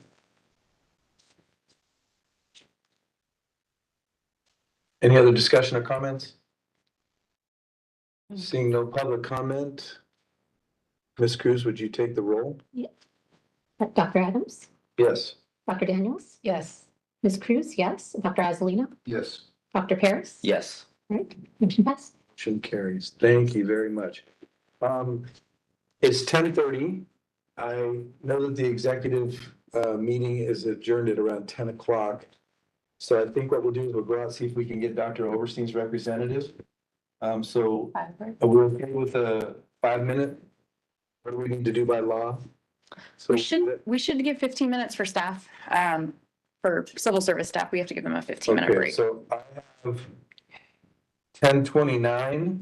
We'll call it 10:30. We'll re-adjourn here at 10:45, and we'll go back to agenda items 8 and 9 with the college representative. I should ask, are you finished with your item 11? Oh, yeah. Was that motion? Do you want more?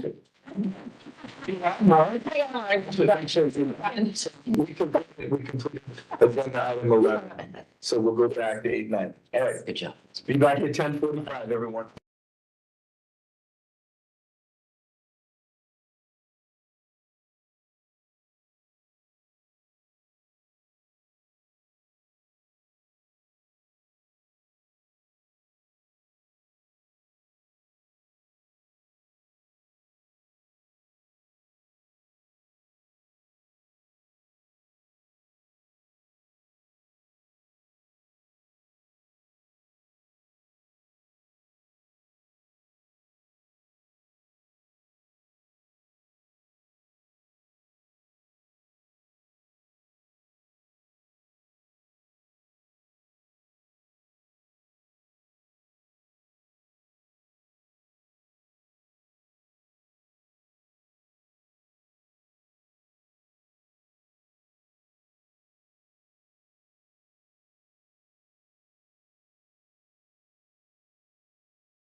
Okay. All right. We are back in full force. Back to agenda items 8 and 9. We need roll call. Oh, sorry, my apologies. Yes, we need to finish up agenda item 11 by doing the roll call. Or, Ms. Cruz? for the vote or no? But we did. I thought we already did a vote. Yeah. I thought the vote. Come back. Roll call? Yeah. Oh, sure, we'll do the roll call. Like normally. We'll take 3 seconds. Oh, Okay, so you take the roll. all right, Dr. Adams, I'm here. Dr. Daniels, present. Ms. Cruz, present. Dr. Azalino, Present. Dr. Paris. Present. Yeah. All right. Thank you. We are now officially back on the record. There you go. Okay. We're going back to agenda items 8 and 9. We're pleased to have with us representing Life Chiropractic College West, the provost, Dr. Scott Donaldson. And he's going to give us an update on some things that are happening with the college, as well as the campus in Bellevue, Nebraska. So we will Thank spend you. some time for you to give us a little Sure. bit, allow for some questions. I appreciate that, absolutely. So Bellevue, Nebraska, I'm sure you're aware, we started campus there a couple of years ago. What I was asked to update you on is the accreditation status at Bellevue. We have 2 accreditors. The WASC accreditor here in California used to be regional, they're now institutional. They've accredited our Bellevue campus almost immediately. They did do a site visit. That was a fun time because of the storms and stuff that happened, but nonetheless, they got through it and they did give us accreditation on that with no findings or anything like that at all. The CC is a little different animal to tackle, as I'm sure you're aware. We have CC accreditation here on this campus. The CC, the policy is currently, when you start a campus like this, it's in what's known as an AES, an an additional education site. So we basically take what we do here in California and we transplant it somewhere else, in this case, Nebraska. It's the same curriculum, it's the same program, it's the same clinical experience, it's the same, all the different components that exist here exist there, okay? But nonetheless, what we have to do is we have to wait till we get the first class within 1 year of graduating in order to go through a CCE cycle. And their argument for that is that we want data out of that school as well as this school. We say they're the same, let's prove that we're getting the same kind of results, right? So do we get the same kind of pass rates in our classes? Are we getting the same kind of board scores? Are we getting the same kind of, all the different things we have to measure and do, right?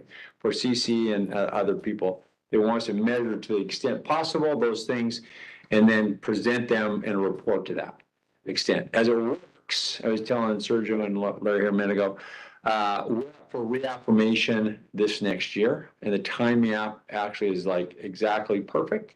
We'll submit a report for both campuses in the fall of this year, and then we'll have a site visit in the spring of next year for both campuses, right?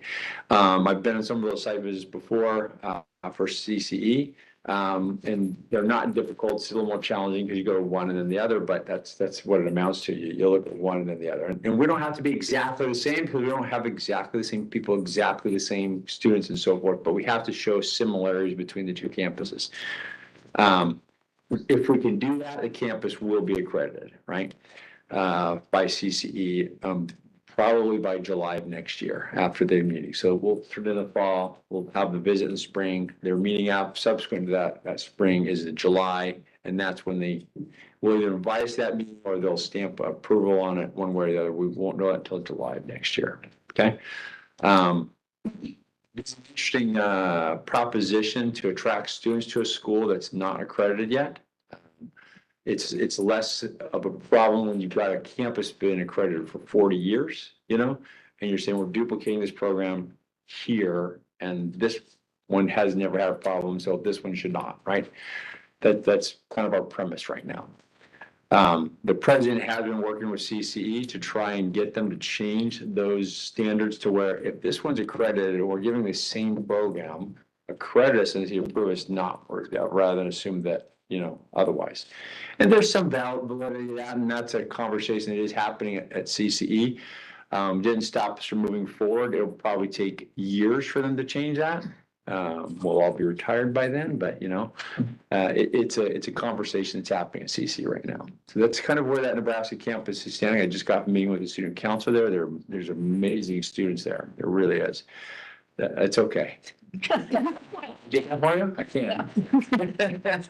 One of the differences the only real difference in the program is that there in Bellevue, we take in 2 classes per year. Here we take 4, right? It's on a quarter system, just like we are. So we only admit in the fall and in the winter there. So there's no spring class and there's no summer class. And the classes are intentionally smaller. It's a smaller campus in this. The class size would max out at 35 people on that campus. Here we max out about 90. So it's intentionally so. Because of the space limitations there, because it's an additional educational site, we don't want it to be another 600 person campus. We want to keep it smaller. So that's an intentional difference that we've also got to keep track of over time. Does that make a difference in our education or not? Is that a good model to follow? Some education models will tell you that it is a good model to follow. Well, you've got a smaller cohort of students moving through the program. Your excellent students are going to excel wherever they go to school, right? The students who struggle can get better attention in that kind of environment. At least that's the theory. And so that's one of the things we're tracking and looking at as we go through the process, is how many students and, how well do they do regardless of how they came in and what they look like. And, does anybody get lost? Here, it's a lot easier to get lost in 600 than it is in, 200 students, right? So. Any questions? How many students we currently have enrolled there?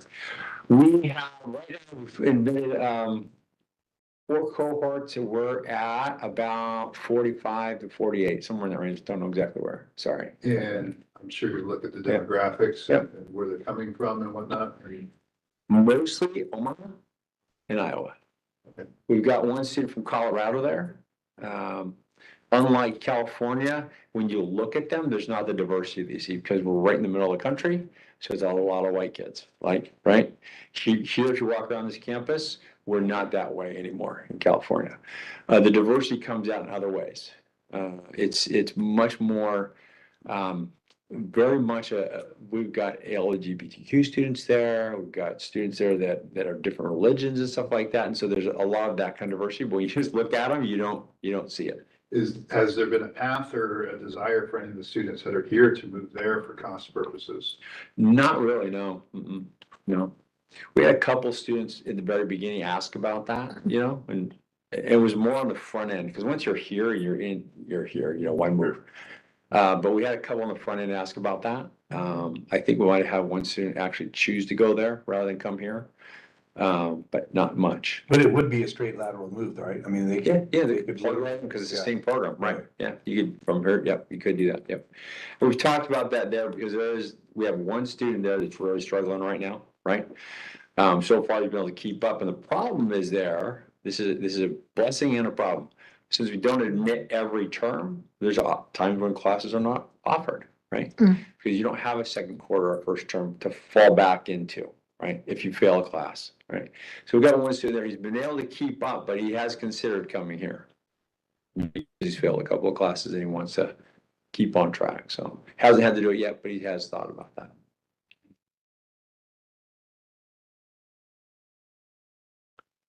Any other questions? Do you guys want students in here today? I think, well, the whole purpose, as I mentioned to you previously. Yeah, sorry to the change one the subject. that brought the meetings to the schools was to engage the students. Right. And so that they would have a better understanding and some sort of connection with the board. Because most of us, when we got out of school, the board was some mystical thing. We'd like them to understand the nuances of what we deal with. We'd certainly like them to be present for the hearing so they could understand that most of the things that people have offenses for are very avoidable. Right, they are, So right. they understand how they can better serve. You have a hearing here today? Tomorrow. If you, We have 4 tomorrow. Okay, well, I'll see what I can do about that then. It's for their benefit. Yeah. Now, we possibility of moving into room 110. Yeah, if students are able to attend for the petition hearings tomorrow, we can move into a bigger space. Yeah, that was the goal. We were gonna have students be able to come. 110 was gonna be our backup option because it wasn't available today. And So, previously, they also received credit. As Yeah.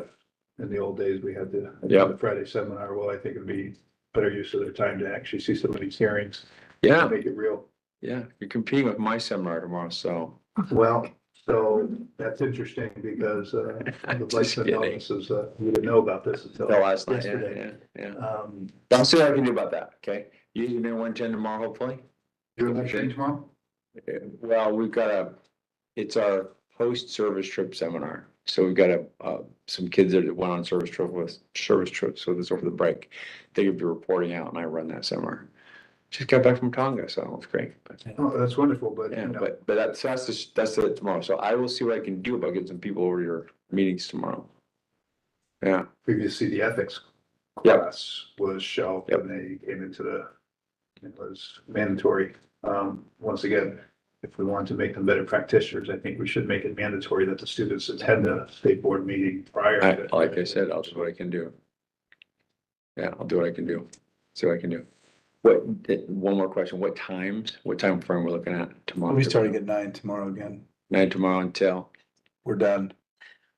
Probably Let me see. between, the petitions are scheduled for an hour each. We typically try to stay to that, so Okay. that puts us. so 9, 10, 11, That okay, puts us to, about 1 o'clock. Right. Where we might break for lunch and then come back for closed Okay. session to discuss the cases.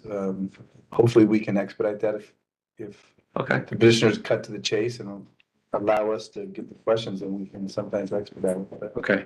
I will get some word out to the instructors and see what's available tomorrow. Thank you. But yeah, one day's notice, but I'll do my best, so. Yeah. I know it's not on you, it's somewhere here that I didn't know about this until now, but that's okay. We'll see what I can help. So noted. Scott, back to the Yeah. school, you mentioned the student demographics. Well, what about the faculty? Faculty are very similar, faculty are all from Omaha. Okay. And they're very similar demographics. You're right in the middle of this country. It's a very white community and it's very white. We're very good across the male-female divide, across the LGBTQ divide, all that kind of stuff. But it's not anything you can see when you go in there. And why did you guys pick there? We looked all over the country actually, for a first place to trial this out. And we looked for a place where we could go. Not where there wasn't so much competition, but there would be a good match for us because we're in a university system, right? We're not part of the university system. We lease the space from Bellevue University, right? And we're on their campus and they're a great partner. And that's what we're looking for, as a great partner. And when we went on Bellevue University's campus, the feel there and the people there, it really aligned with our values, right? Each campus has different values and different systems and so forth. And if they've got space, they're willing to rent it to you. We're looking for more than that. We're looking for someone who would match us, in what we value. Give, do, love, serve. That's our values, right? And so they didn't have that as their values, but boy, it was practiced on that campus big time. From the moment we walked on that campus, it was palpable compared to anywhere else we went to. And we went all the way across the country. We looked at 4 schools in Florida. We looked at schools up in the Northeast. And we looked at, I forget where else in the Midwest. We looked somewhere else in the Midwest, but this was a palpable difference on that campus. And so we honed in on that right away and it worked out for us. It's actually challenging to find a campus where your values align. One thing we're trying to create in this environment is one of the reasons this is so important is that we want the culture to be the same, not just the product, not just the what we're delivering in the class, but we want the culture to be the same. We're having a similar experience. We go to someone else's campus, if they don't have those elements there, it's going to be a lot harder to develop that, as we have to work with their administrations. We got to be in their space as our students are getting interact with their students, right? The campus is about 19,000 students. Right, it's a big campus, compared to us, it's a big campus, right? And so that was very important to us to find that, and we found it there, and it's worked really, really well. If we ever do look in the future, this will be kind of our model of what we do, not just how we do it, but the culture that's been created there. And why did you want to keep it small? Was it just because it's a additional site or was there methodology? No, the additional site's an important, that's a good question. The additional site, it's important to keep it smaller for a couple of reasons. One, you're on someone else's campus, right? When it's someone else's campus, you're limited to their size. So, Bellevue is a very traditional kind of campus and their classrooms max out at about 40, right? And so to do lectures beyond that, we'd have to do 2 lectures or 3 lectures, something like that, right? And getting a new site up and running is a challenge anyways, and so build it small and keep it small, and the budget can stay small and be profitable much quicker, actually, when you keep it small. If you design it large, and you have to start small because it's brand new, you cannot be profitable very quickly at all, so. And what's the max number that you're looking to keep the student population at? 280. 280? That would be the maximum, and it would vary from there a little bit because we take in 2 classes a year, right? Mhm. 70 students in a year.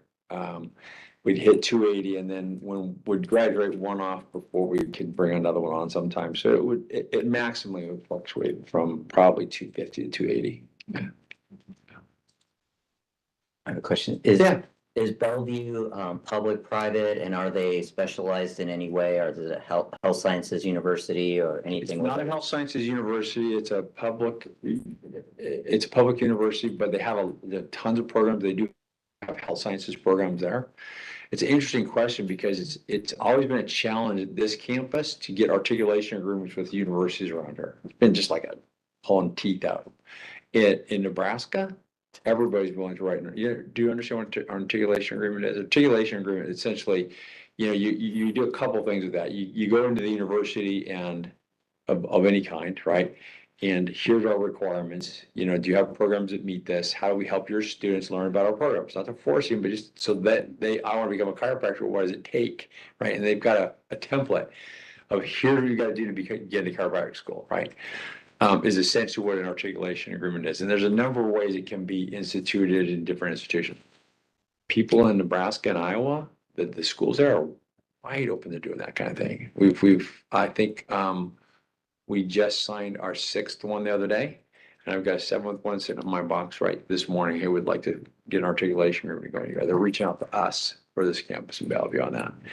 So I think it's just different that way culturally in the area. I don't think people here, I don't know what it is about chiropractic, whether it's chiropractic. I think sometimes articulation agreements get struck and they sit over in the shelf. Okay, we did that, and I don't know if they're too big or what, but it's been tough here. It's not been tough there to get those going. So been interesting. That's great. Thank you. Anything else? Anything else? We thank you. Yeah, absolutely.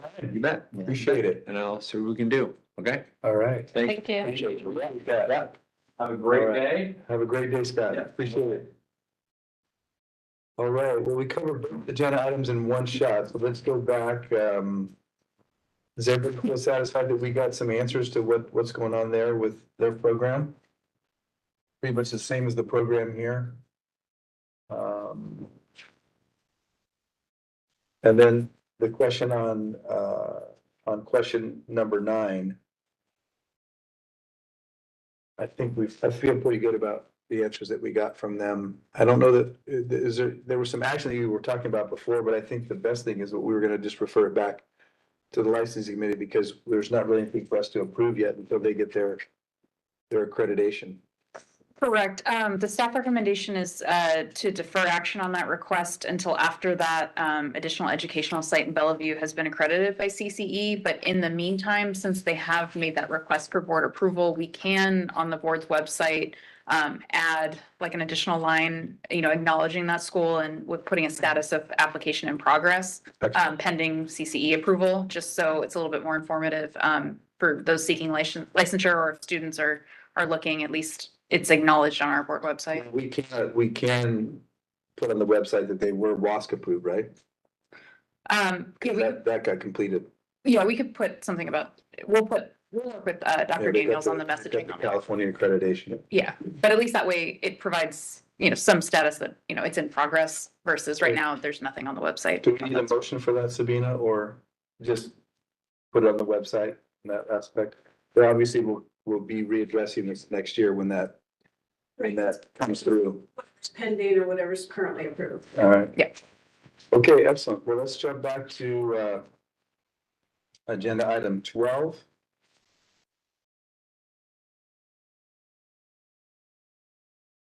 Review discussion and possible action on regulatory proposal regarding continuing education fees, requirements, and approval process.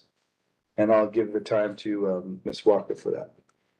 Sure, thank you. So this agenda item is pretty straightforward. We have the comprehensive continuing education regulation package in motion.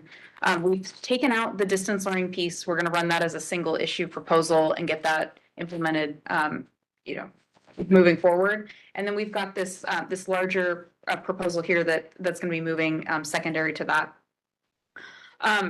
At this point, for the purposes of today's meeting, the proposal and the discussion item for the board is to consider whether to increase the number of required hours in competency 3, which is chiropractic adjustment, manipulation, or technique, from 2 hours to 4 hours, which would thereby make the number of mandatory hours per year a total of 12, increased from 10, and then still obviously maintaining the 24 hours of annual CE. And then also within the text, staff has just replaced 2 prior references to a Council on Chiropractic Education accredited college with a chiropractic program that's been approved by the board for consistency with the language that we're using in our chiropractic program regulations, and also clarifying the fact that the board approves chiropractic programs, and those are the programs through which, if someone's an instructor at one of the board approved programs, they should be exempt from CE. If there's the possibility of having a CCE approved program that's not approved by the board. Correct. So narrowing that language so it's a board approved program. But the main discussion item, that's merely just a cleanup of text, but substantive, so it's highlighted in the materials. But within that lengthy text, we highlighted the few the little points where you can see where the adjustments were made to text. But our main agenda item for board discussion is weighing that number of mandatory hours in chiropractic technique. Should it be 4 instead of 2? We've previously in this proposal had a total of 10 hours, 4 hours in evaluation and management, and then 2 hours in technique, record keeping, and ethics, law, and boundaries. Should it instead be 4 hours in evaluation and management, 4 hours in technique, and then 2 hours in the other categories? That's the discussion item. So we're looking for a decision either way on that one from the board. Thank you. Yeah. Open for discussion. Recommendations on behalf of the staff, comments or questions? Dr. Paris. Well, I think I would, I think my sense is to be supportive of course, increasing the mandated hours, perhaps. I'm not sure that I would be supportive of increasing the technique hours per se. And maybe it might be a better consideration to increase the mandated hours, but allow those extra 2 hours to be in kind of a self-directed areas. So, licensees could maybe identify the areas where they feel like, they may need more CE, more So directed mandated. if they wanted to do more hours of technique, they could do that. If they want to do more hours in evaluation management or in the areas of the required competencies, Yeah, give it a floating 2 hours.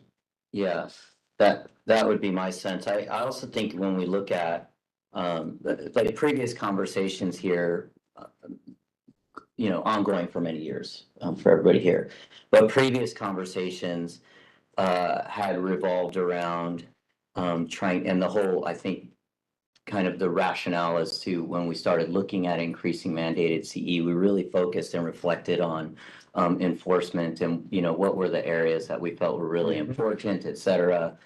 And I think if we had to create a hierarchy in,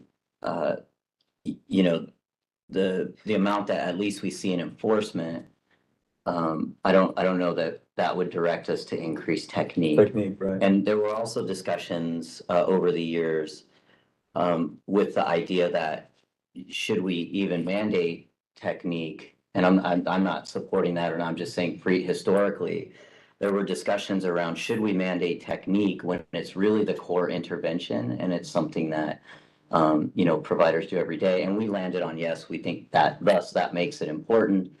But some of those conversations were around, well, how much mandated technique do we need around something that we don't see a lot of enforcement action around? And also something that we feel like DCs do very well and already have substantial expertise. And I would further reflect that back upon when we've had discussions on an issue that's coming up later, the animal chiropractic. We've stated as such that we maintain a high level of expertise. So all of those reasons are kind of my rationale behind. I'm supportive if we go to 12. I think I'm not as supportive if we direct it to technique. I like that idea of having it, well, because, I mean, it's already kind of in the spirit of the continuing education we have right now, right? We've mandated 2 hours of ethics and then 4 hours of these other areas, kind of a floating, you can do it in this, you can do it in this, you can do it in this. So I like the idea of that, of having that 2 hours of any of the other competencies that you want. If you feel like you need more work on technique, that could be your choice. You need more on ethics or documentation. I think you and I also had talked at one point about the possibility of saying, well, let's up ethics by 1 and record keeping by 1. Because those are areas that we have from an enforcement standpoint. We're not getting a lot of enforcement on evaluation and management, I say, but we're getting our enforcement issues primarily are on documentation and ethics. Yeah. Including the billing aspects and those. So that would be another way to go, is to just pinpoint those 2 areas that are areas of concern. Yeah, I think too, kind of the high bar of expectation for continuing education is that self-identification of, maybe knowledge gaps and needs, learning needs. Mhm. And I know we have, other hours that can be done, but I think this opens us up a little bit under the mandated to kind of have a little bit of an open door to allow our licensees to, kind of self-identify areas under the mandated. And maybe it helps them even focus on the mandated and give some thoughtful consideration as to, okay, where am I going to do these 2 hours that I feel like I may need, some of the mandated CE. That's all I have. I agree with many of the points that both of you made. I think we need to look at where the enforcement action lies. And I personally haven't attended many technique seminars in the last 30 years that I thought added tremendous amount of value. So I do think it should be elected if we're going to do that. And as much as we see issues around record keeping and whatnot, I do think the purpose for continuing ed hours is public protection and ensuring competency. And so I'm very opinionated, as you could probably tell, on making sure that all of our practitioners are at the highest level of competency. And I do think we can use some more efforts placed towards diagnosis and management of common conditions that are just, seen by all healthcare practitioners. Many of our practitioners are only focusing on manipulation, and yet these patients are walking in and out of their office without having to recognize conditions. So I think all the basic common conditions we see in healthcare by every practitioner out there, chiropractors need to be expert in those areas, and we should focus on steering them in that direction also.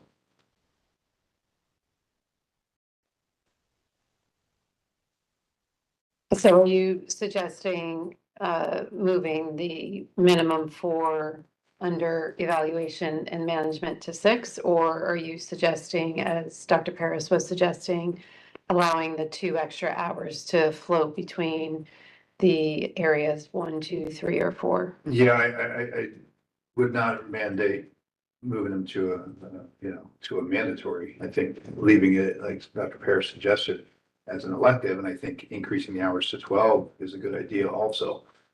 Philosophy is an elective right now, Well, correct? these are the, under the mandated, not the Falls under electives. the 12 They're electives, yeah. separate. So, yeah, I do think leaving it as elective would be good. And I think if we're going to mandate anything additional for Well, hours. it would be a mandatory elective. Yeah. Be mandatory elective.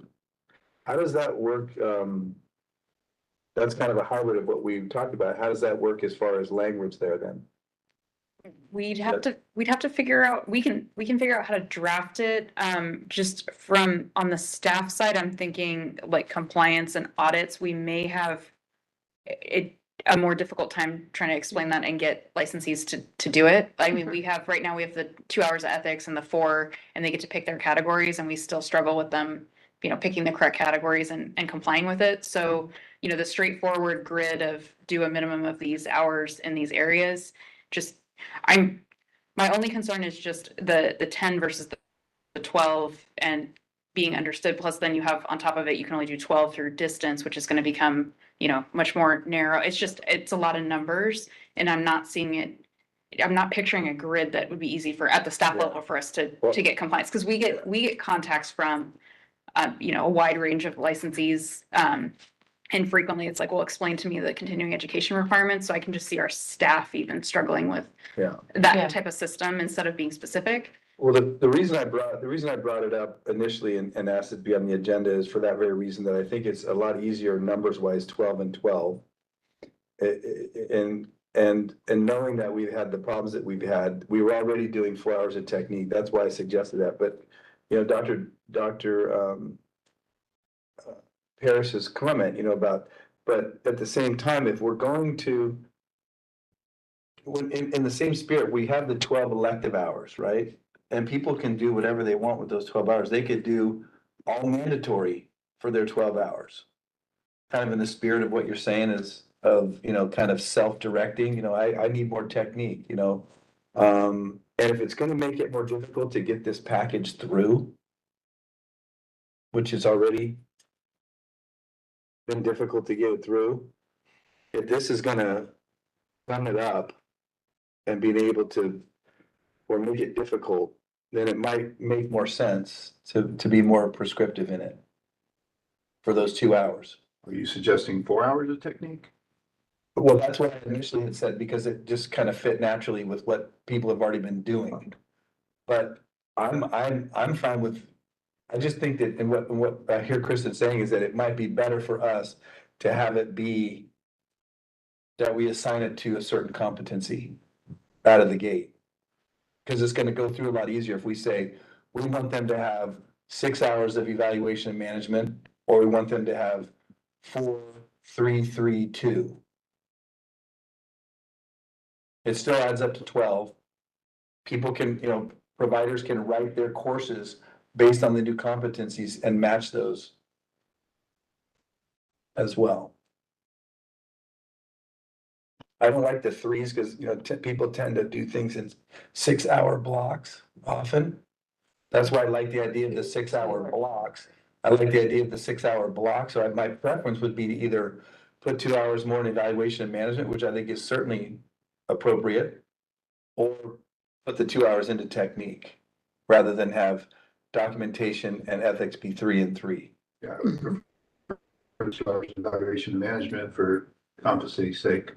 I mean, that's where we see that's why I was suggesting it. I mean, that's where we see the enforcement issues. Evaluation management aspect? Yeah, I mean, if we're, primary care physicians, then, exam diagnosis. Differential. Yeah. I mean, that's where we see a lot I of the think enforcement. for ease of having this package, which has been monumental going through for the last 2.5 years, to make it easier on staff and for it to go through, I think it would make more sense for it to keep it clean and. Can you restate that then? What would it look like? Well, we would direct staff to add that 2 hours to either evaluation management or technique. I think those are the 2 options that best fit the 6-hour idea. Yeah, when was the last time we had a complaint or a case based around technique? Yeah, I mean, I think it fits better under competency 1 evaluation. I agree. Management to have the additional 2 hours. And I'm I think those two areas make the most sense. And out of the two, technique and evaluation management, I think evaluation management is the more one that I think fits into our competency goals. So then it would go 6-2-2-2-2. Correct. Correct. Okay, and does that seem more palatable for our licensees to have a? That would be easier for staff to be able to explain that you have 12 mandatory hours, 6 in this category and 2 in these remaining, and then you have 12 to use as you wish. That's easier to. And 12-12, clearly, I agree, is I think easier to Yep. just split the baby that way, Yeah. yeah. And again, we've really brought the elective side of it, which is what we had hoped, right? People could start doing more research and philosophy and other aspects that they choose where their passion wants to take them. And if that takes them to nutrition, if it takes them to competencies that are already mandated, they can do all 12 in evaluation management if they want to. In regards to philosophy, it's only 2 hours elective, correct?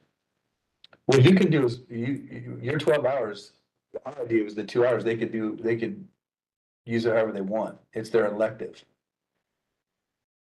We just felt like the 6 hours that we've had was just not enough from a competency standpoint. So that's why we bumped it up to 12. Absolutely. They could do as many philosophy hours as they want and technique hours. We absolutely have to increase the evaluation and management. Philosophy is not making anybody a safer practitioner either. Yeah.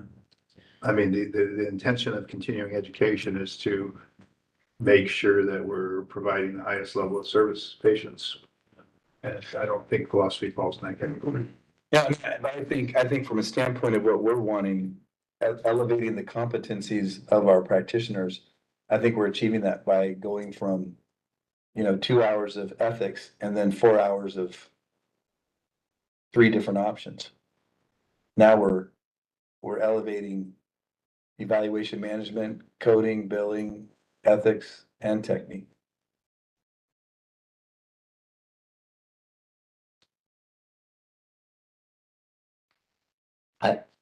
I like it. Yeah. Yeah, I like it. I'm okay with it. I If we're mean, gonna go further, I defer to the committee, but I would go with philosophy entirely. And the elective, the technique just as elective. And actually have 12 towards evaluation and management. I think that's where we really need to focus. Forget about what we've been doing and how we've been doing things in this profession. Let's take a look around and see, all of us have been practicing for a long period of time. We know where the gaps are.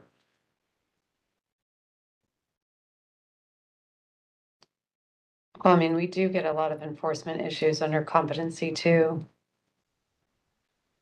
So I don't know if just putting all 12 hours under competency 1 is the solution.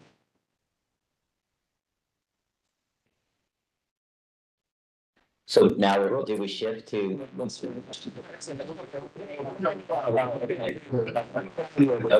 Everybody's entitled to their comments, their opinions on the board.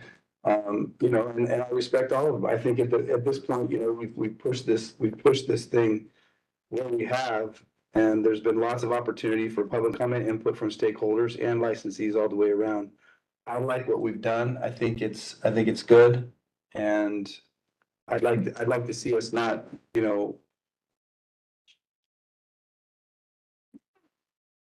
Ooh, welcome. Thank you. I'm proposing we make that change now because we need to move this along. Yeah. And in order to move it along, I think we make whatever change we can agree upon today. All right, well, I make a motion then that we move to 12 hours of required. That we have 6 hours dedicated to competency 1, evaluation and management. And 2 hours Okay. of competencies 2, 3, and 4. Do we need to rescind the original first and then? So, yeah, so to clarify, what the board is intending to do, I mean, specific to the text itself is, so we'd be looking at, in the meeting materials on page 4 of 29 of the proposed text, where it lays out the minimum hours. The board's proposal is to, instead of the language that's here in the materials, under subdivision in section 361, subdivision C1. Change the language to read a minimum of 6 hours of board-approved coursework in competency 1 evaluation and management rather than a minimum of 4 hours, and then reject the proposed edit at subdivision C3 to increase the number of technique hours from 2 to 4. Correct. By making that change, it then would automatically trigger that 12 hours of mandatory. We don't need to make any further edits to the text. And then as far as that suggested motion there, Stephen, what do they have to read into the record for that, just with that edit? Yeah, it's the same thing, just to, as modified with 361C1 to 6 hours. As presented in that sense, where as presented in the meeting materials, that's where you can reference the edit. Okay. In that suggested motion. And then we're fine with the other edits on page 67 and 69 on the meeting materials too, or 69 and 90 of the materials. 69. Page 6. Or I'm looking at the total meeting 29, materials. yeah. 6 of 29. Bottom, The- the yellow highlights. The competency 3. So is Competency 3 will stay. That's the edit, yeah, the edit on page 6 of 29 of the meeting materials that's highlighted. That's the change from having it be an accredited by CCE chiropractic program and instead have it just be approved by the board. So that's that other piece. So when I introduced the item, there's two. The main discussion item was what we're going to do with the mandatory hours. And that edit as well. Yeah, and that there's one additional edit. There's that edit, and then there's also in the materials the page. Are we all comfortable with the edit of an accredit? Instead of it specifically Yes. stating CCE going to an approved? Yes. Yes. Okay. We're all in agreement on that. Okay, and then 27 of 29. correct, and then there's on, yeah, page 27 of 29 has a similar edit with respect to instructors, that they be instructors at a board-approved program rather than a CCE. So as long as there's no problems with that, we just have that one modification to the, I think we're all in agreement on that, board approved versus CCE approved. okay, great. So do we need to wrap that up in a bow, or is in essence, what I presented was that without all the other, Right. So your suggested motion there in your memo? Page. yeah, but it's gonna alter. Right. Started in here though. 61. To rescind the prior and then he'll add. Where it says presented in the meeting materials, that's what you referenced, what Steven said about the changes to edit today. Let's see. Or you can have Steven read it. Did you read that? Yes, please do that. Thank you. Yeah. Rescind the prior approval of the proposed regulatory text from May 23rd, 2024, with the exception of the proposed regulatory text to amend CCR Title 16, Section 363.1. Approve the newly proposed regulatory text as modified with 361C1 to 6 hours. To amend CCR Title 16, Sections 360, 361, 362, 363, 364, and 365. And adopt Section 360.1 as presented in the meeting materials. Direct the executive officer to take all steps necessary to initiate the rulemaking process. Authorize the executive officer to make any technical or non-substantive changes to the rulemaking package. Notice the proposed text for a 45-day comment period. And if no adverse comments are received during the 45-day comment period and no hearing is requested, adopt the proposed regulatory change. So moved. I second. And I'm assuming that you got all that. Yeah, so public comment on the motion and then. We do have a public member. Would you care to comment on the motion? I'll be commenting until this afternoon. It'll be 2 minutes. Okay. Welcome. Feel free to pass me over for all the. I'd love to do that, but at least I have to give you the opportunity. Who knows? Thank you. You might decide to chime in. Okay, it's before us. We have a second. Please call the roll, Ms. Cruz. Right, Dr. Adams, Yes. Dr. Daniels. Yes. Ms. Cruz, yes. Dr. Azalino, Yes. Dr. Paris. Yes. Motion passed. Motion carries. Thank you so much. Okay. And Yes, Dr. Adams, I'd just like to state for the record, I don't want to dismiss competency two, and Dr. Daniel, to your comment there, it's just there are many practitioners that are not billing insurances. And so Okay. coding and that type of documentation may not be too substantive to their practice. And we have quite a few people that are just, my previous time on the board, we saw many complaints coming from practitioners that were just selling high cost packages to people that weren't doing insurance. And that's where I think putting a little more weight on competency one, because those people are pretty much absolved from competency two, could be helpful. agreed. Okay, yes, comment, any other comment? Okay, let's move to agenda item 13. Review and discussion and possible action on regulatory proposal regarding appeal process for the contested citations and licensee compliance with assessed fines. Ms. Walker, I'll turn the time to you to direct the discussion. Sure, thank you. This agenda item is pretty straightforward.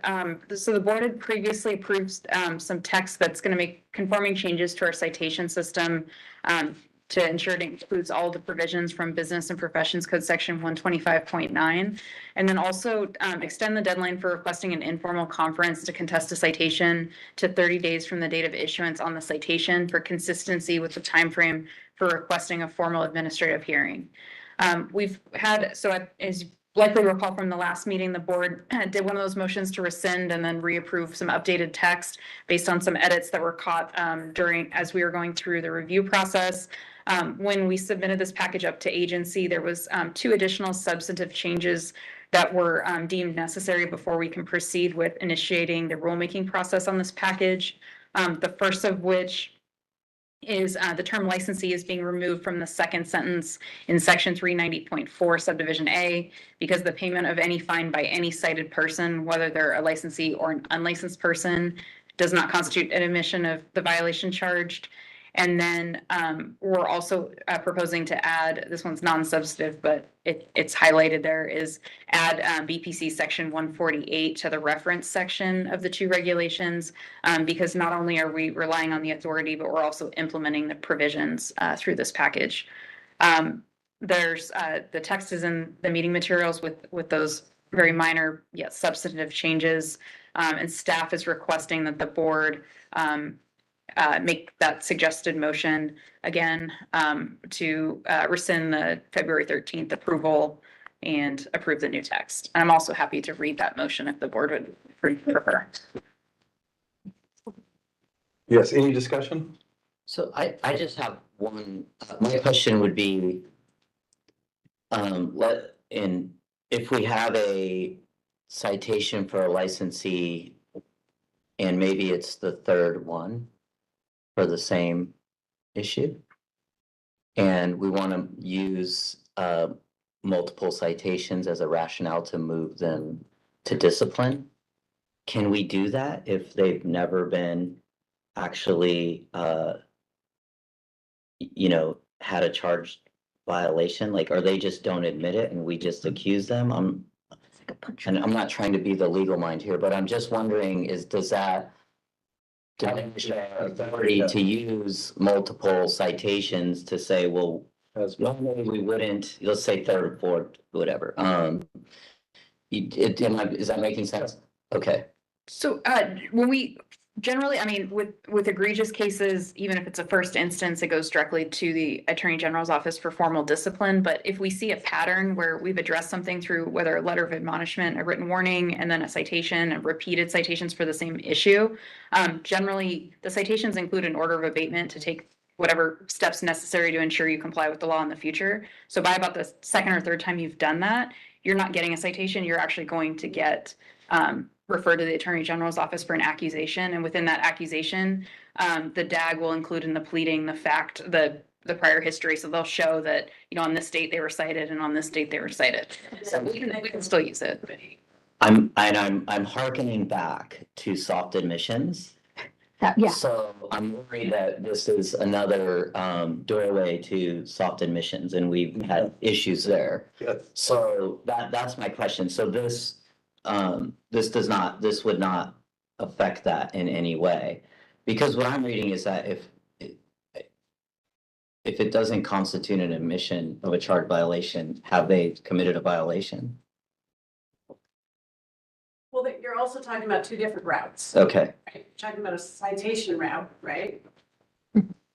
Which doesn't necessarily, well, maybe it will, maybe it won't lead to an accusation, right?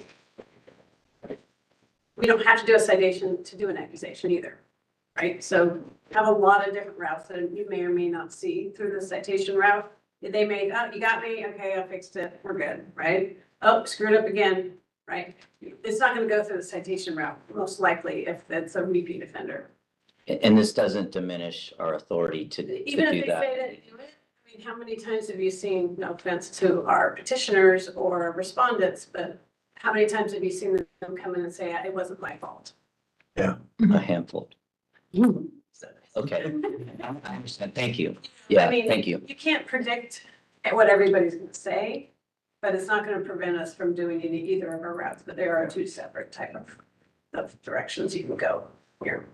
Okay, thank you. So the process does have some teeth if necessary. Is that what you're? Yeah, I was just thinking back to our, Yeah, previous issue exactly. with soft admissions and, Yeah. okay, thank you. There's stipulated settlements too. And Yeah. Yeah.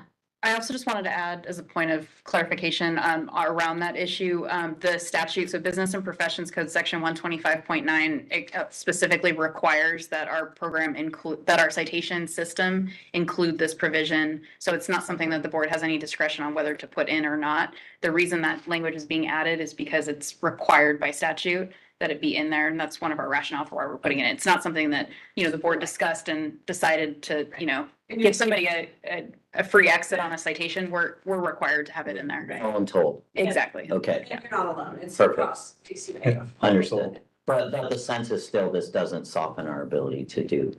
what you need to do. what you Okay, need to do. okay, perfect. Great, I'm good. good clarification. Any other discussion? All right, what do you need from us? What's that motion? Do you want to read that? You're going to read it. I'm happy to read it unless someone else wants to. Go for it. So the suggested motion is for the board to rescind the prior approval of the proposed regulatory text from February 13th, 2025. Approve the newly proposed regulatory text to amend California Code of Regulations, Title 16, Sections 390.4 and 390.5, presented in the meeting materials. Direct the executive officer to take all steps necessary to initiate the rulemaking process. Authorize the executive officer to make any technical or non-substantive changes to the rulemaking package. Notice the proposed text for a 45-day comment period, and if no adverse comments are received during the 45-day comment period and no hearing is requested, adopt the proposed regulatory change. A motion? So moved.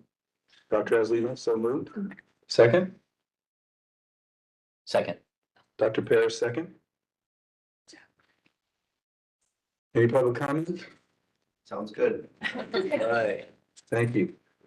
Will you please call the roll? Dr. Adams? Yes. Dr. Daniels? Yes. Ms. Cruz? Yes. Dr. Asbolino? Yes. Dr. Paris? Yes. All right, motion carries. Thank you very much. All right, we will now go to item 14, review discussion possible action related to public comment received during the 45-day public comment period for regulatory proposal to repeal CCR Title 16, Section 354, successful examination. Ms. Walker. Thank you. So this, the board had approved regulation or a regulatory action to repeal section 354 because this regulation permits applicants who are notified in writing of the board by the board of successful completion of the exam to immediately commence the practice of chiropractic pending receipt of their certificate. This regulation is problematic because it conflicts with existing laws and regulations that prohibit the unlicensed practice of chiropractic. The board put forward the regulatory package and released it out for a 45-day public comment period beginning January 3rd, 2025 and ending on February 18th, 2025. The board did receive one public comment on this proposal, which is included as an attachment in the meeting materials. At this meeting, the staff's asking that the board consider the comment approve staff's proposed response to the comment, which is provided as a handout within the meeting materials, and then authorize staff to proceed with completing the regulatory process. And if you'll let me just a moment so I can pull up that handout, because I am going to walk through the 3 points and then staff's suggested response to each of those comments. Just one moment here. I open up this attachment.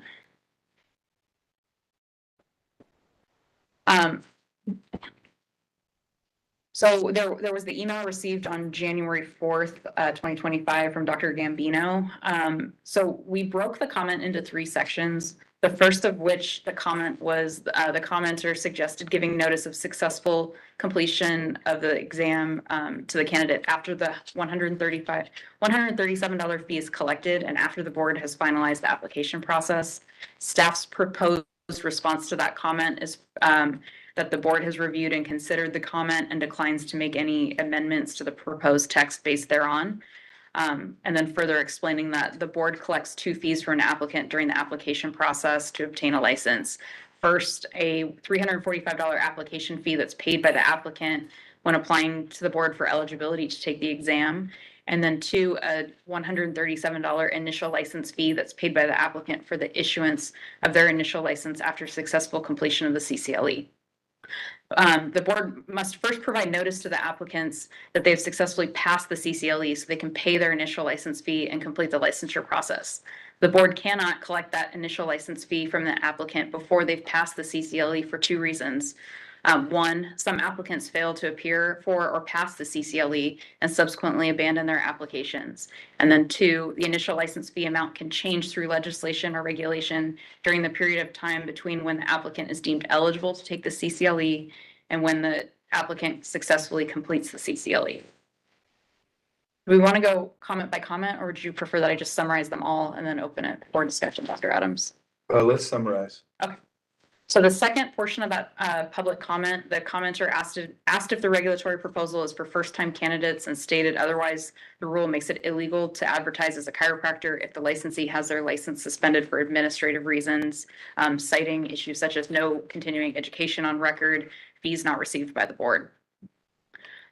Again, the proposed staff response to that public comment is the board has reviewed and considered the comment and declines to make any amendments to the proposed text based thereon. As described on pages 2 through 5 of the initial statement of reasons, this proposal only affects applicants for an initial Doctor of Chiropractic license. This proposal has no impact on license renewals or the board's existing advertising regulations. And then the third portion of that comment, actually, I'm sorry, we broke it into 4. I apologize for that. So the third portion of that comment is summarized as the commenter noted the board's average processing time to issue a license after receipt of the initial license fee or the initial fee in 23-24 was 11 days. The commenter asked about the number of hours and cost to prepare the regulatory proposal. The staff's proposed response to that comment is, again, it's been reviewed and considered, and the board declines to make any amendments to the proposed text. As described on pages 2 and 3 of the initial statement of reasons, this proposal does not result in a fiscal impact to the state, and it is necessary because the current regulation conflicts with existing laws and regulations that prohibit the unlicensed practice of chiropractic. And then the fourth and final portion of that public comment is summarized as the commenter asked about the specific number of candidates who have had their license rescinded, revoked, or put on probation in the last 5 years after they were informed of successful completion of the CCLE. And again, the response is that the board has, proposed response is that the board has reviewed and considered the comment and declines to make any amendments to the text based thereon. Also adding, in the past 5 years, the board denied 1 license application after the applicant had already passed the CCLE. When possible, the board denies the license application prior to deeming an applicant eligible for the CCLE. However, occasionally new criminal or disciplinary history information is received by the board after the applicant has already been deemed eligible to take the CCLE, but before a license has been issued. So the board must deny the application after the applicant has completed the CCLE. So those are in summary, staff recommendation on that is the comment has been received and that the board should review and consider that comment, but staff's recommendation is for the board to decline to make any amendments to the proposed text based on that comment and instead issue the proposed response. So with that, like to turn it back to the board to I'm discuss. satisfied with the responses that you've offered. Any other comments from the board? Mhm. All satisfied with that? Okay. And then, so there's so then the staff's suggested motion is for the board to direct staff to decline the actions requested in the adverse comment, approve the proposed response to the comment, and use the proposed response for completing the regulatory process. Direct staff to take all steps necessary to complete the rulemaking process, authorize the executive officer to make any technical or non-substantive changes to the proposal, and adopt the proposed repeal of California Code of Regulations, Title 16, Section 354, either as described in the proposed text or with any potential amendments, if no relevant adverse comments are received with a modified text comment period. So moved. Dr. Aslino, second. Got it. Okay. Any public comment? Will you call the order? All right. Call the roll. Dr. Adams, Yes. Dr. Daniels. Yes. Ms. Cruz, yes. Dr. Azalina, Yes. Dr. Paris. Yes. All right, motion carries. Thank you. Agenda item 15, review, discussion, and possible action of legislation related to the board, the chiropractic profession, DCA, and or other healing arts boards. Ms. Walker, Sure, thank you. discuss legislative bills. So there's a number of bills within this agenda item. We are going to have to break for lunch before we can get through all of them. I'm gonna just start by flagging the ones that don't require discussion by the board today. The first of which is, let me navigate to it, it's the spot bills. So there's no need for the board to discuss today AB 1298, the Department of Consumer Affairs. And there's also no need to discuss AB 1434, healthcare boards workforce data collection, because those are both spot bills. They've not yet been amended to include anything of substance for the board to discuss. So staff will continue tracking those bills. And if there's any, actually there's three, I apologize. Also SB 806 is also a DCA spot bill. So those three bills do not require discussion today. There's a fourth bill that staff originally thought would be something for board discussion. Let me navigate to it. It is, I believe it was AB 667. AB 667 is profession and vocations, license exams, interpreters. This bill was actually recently amended to remove the healing arts boards from this requirement. So this would have required allowing an interpreter. It was just amended to remove healing arts boards, so it no longer impacts us. Okay. So we I was gonna discussed any concerns, but yeah, we've I was super concerned about that. as were many of the boards, Okay. but I think it was just the other day that they pulled us out of there. So it no longer affects us. Okay, Yeah. good. Okay. So I'm going to then start back at the top and just go, we're in alphanumerical order for our agenda items, but I am going to propose to take the animal chiropractic bill last because that's likely going to be the largest of the discussion items. So we'll take a few, probably end up going to lunch and then continue making our way. Let's go. Got it. Okay, so the first bill, staff is just recommending that the board watch AB 260, sexual and reproductive health care. The majority of this bill has nothing to really do with the board. It has to do with medical abortion care, and which is outside of the scope of chiropractic. However, there is a provision within that bill that would prohibit a healing arts board from suspending or revoking a license or otherwise taking disciplinary action against a licensee solely on the basis that they were involved with any of the drugs used for medical abortion that would be lawful in this state. And the bill also would prohibit a healing arts board from denying an application for licensure or disciplining a licensee based on some sort of out-of-state discipline or conviction for something that would be lawful if they were to do here in the state. So this builds on a similar bill that we saw last session, and it's along the same lines where there's the boards are basically prohibited from taking action solely based on the action of another state if it's something that would have been lawful in this state. So staff wanted to bring this item to the board's attention. We're tracking the bill. And then when we start looking at our disciplinary guidelines, and we've got within the guidelines, basis for either denying an application for licensure or disciplining somebody based on something that occurred in another state, we have to have a carve out with a note, like so that we're aware and cross-reference any of these provisions so that we have that impact. With that being said, on the staff side, as far as the way our enforcement program operates, very easy for us to implement because we don't issue any type of blanket discipline or citation solely based on action. We always look at the underlying circumstances, but this bill just would actually require any program to do that. So with that, if there's any board discussion or questions on that bill.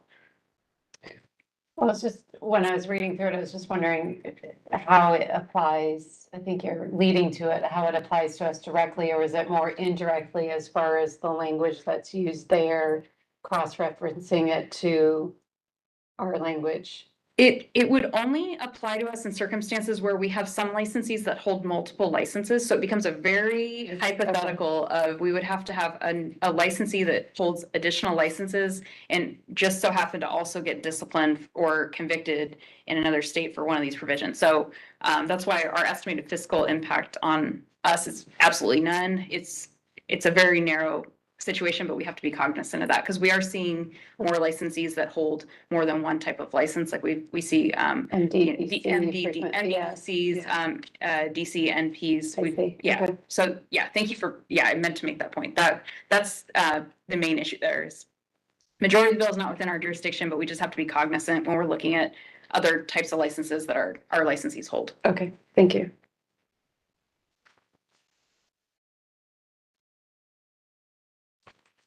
Ready to move on? Cool. All right. The second bill on here is AB 479, criminal procedure, legal vic. Couture. Yeah, as long as Sabina can't pronounce Yeah. it either. I think it's fine. It's back to him. Oh, there you go. My emphasis is on the wrong syllable. Yeah. So what this bill would do is create a process where the court, before vacating a conviction on the grounds that a person was the victim of intimate partner violence or sexual violence for arrest or conviction relief, to first make findings regarding the impact on public health, safety, and welfare. And then also, if that petitioner holds a license and the offense is considered substantially related to the qualifications, functions, or duties of that license, then that petitioner would have to serve the board with a petition and supporting documentation, and then give the entity 45 days to respond on that petition for relief. As far as the staff estimated fiscal, it's estimated to be very minimal. When we're looking at this, in the rare instance that the board was to receive the notice of that petition, the board would then need to choose to file an opposition. And if they did, that impact would be around $3,000 in legal representation costs. Staff recommendation on this is simply to watch it and just be aware, and then make any internal procedural changes that we would need if this was to go into effect. Why was state, local, and appropriations no on this? Do you know what the history is with their stance? I'm not sure. Okay. I don't have that information. Okay. Comments? Questions? Item C. AB 49 Banta is healthcare professions, deceptive terms or letters, artificial intelligence.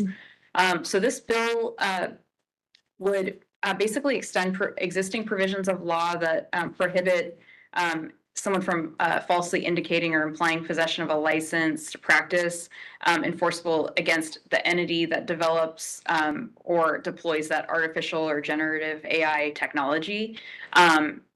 And by doing so, it basically would charge the board with basically enforcing those provisions, either through citations or filing for court injunctions.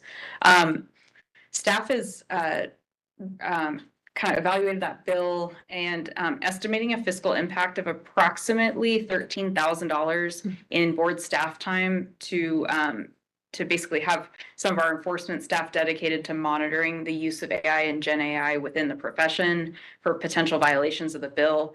We didn't include in that fiscal impact additional estimates of enforcement costs as far as discipline, because we kind of measured those as being absorbable within our existing AG budget. But we did identify the new costs of about $13,000 a year to dedicate someone to staying up to date on the different types of technology being used in the profession and to test and to see what types of outcomes they get if they pose as a patient.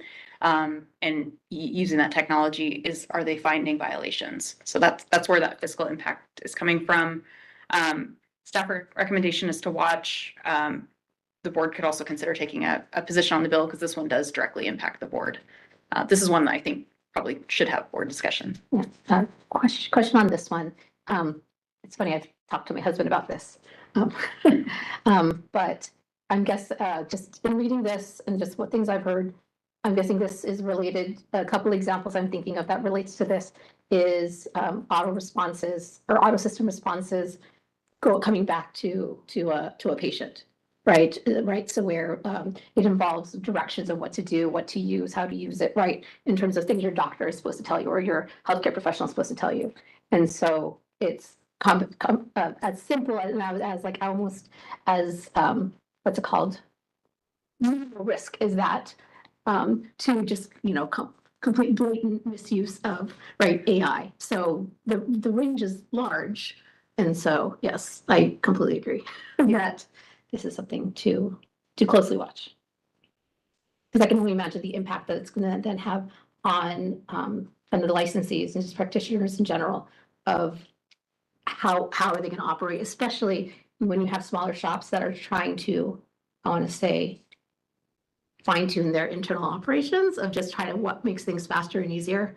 And so I'm already seeing kind of in my own different doctor visits how my doctor uses AI in one way, but not AI in another way. So it'll be interesting. So, I'm sorry, I don't fully get it. So Oh. can you explain like the practical example of what that looks like? Yeah. Personal example, I go to the doctor and that routine visit, and they ask for my permission. May I use an AI device to take notes? Absolutely. So now the doctor's notes, automatically generated. I'm assuming someone goes back and validates it, but it automatically takes the notes. So that is one use of AI.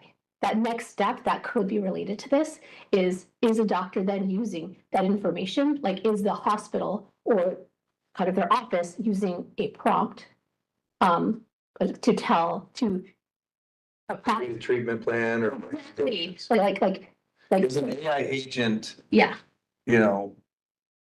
Basically gathering the information as she talks about what her chief complaint is, and then the AI agent takes that and then makes a recommendation for a treatment plan. So like when I can Google it myself and say, Google told me to do this, right? And it's not longer Google, it's me going to my doctor and whatever computer system they have is then telling it to me, right? There's no way to guarantee, is it the doctor telling you this? Was it generated and the doctor validated and tweak some words and say, yes, this is it? The reality is it's probably already happening in Yes, certain circumstances. There are examples where it's happening right now. It's already happening. The systems are very efficient. Mhm. And I think quite simply, if it's in the doctor's note, then the doctor needs to take responsibility for that. And it's going to be the way of the future. If you're not using it yet, you're going to be using it this I use it everywhere. year. It's Well, Okay. but I think some of the concern additionally is using AI. There's been some literature coming out, even at a chiropractic office, patient walks in, signs in, and does range of motion, and the AI documents that, does it. So there's a lot to discuss with AI, especially with regulatory within our profession, as far as what's acceptable, what's not acceptable, and then disclosing to the patient that they're not talking say they're online thinking they're talking to a real person. So it's gonna be more advanced and people are gonna be using it for what humans are being used for, licensees are being used for right now. And it's already coming out in the literature on that. So there's a lot in this. Yeah, there's more to, okay, Yeah. and we'll watch. It's a lot. Yeah, anyway, okay, It's closely watched. okay. It doesn't, it's not just us, it's gonna be Yeah, It's, across all thank you. professions. Yes.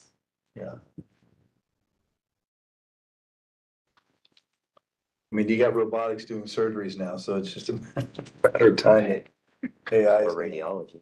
yeah. Yeah, that's, I think we're all in agreement. We're in a watch mode yes. for this thing. Okay. I think we are at noon, so why don't we, break for lunch since we're gonna have to come back after and complete that and be compliant with staff requirements for lunch. What's our time frame? Half hour? We can do half hour today. Yeah, I think. Does I just want to what your, Alex, follow what your, is that okay for you? follow what your requirements are. We want to follow those in compliance. All right. There's a set, table set aside in the cafeteria for us as the staff and board members that the college was graciously put together for us. It will be secured, so we can leave the confidential packet here. Yes. In our, This room should be staying secured. Is Sandra, we can check, yeah. Okay. They So- with locks, but we just have to. make sure they can- We're going to pick it up after our lunch. We're gonna stay on agenda item. I think we're on 14, right? we're on 15. Sorry, and we're gonna pick up at D. At D, yeah. Okay, so I have 12:03. Let's just be on the safe side and go 35 minutes, give us time to get down there. So we're gonna come back at 12:40. All right?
Wait. Had a great lunch.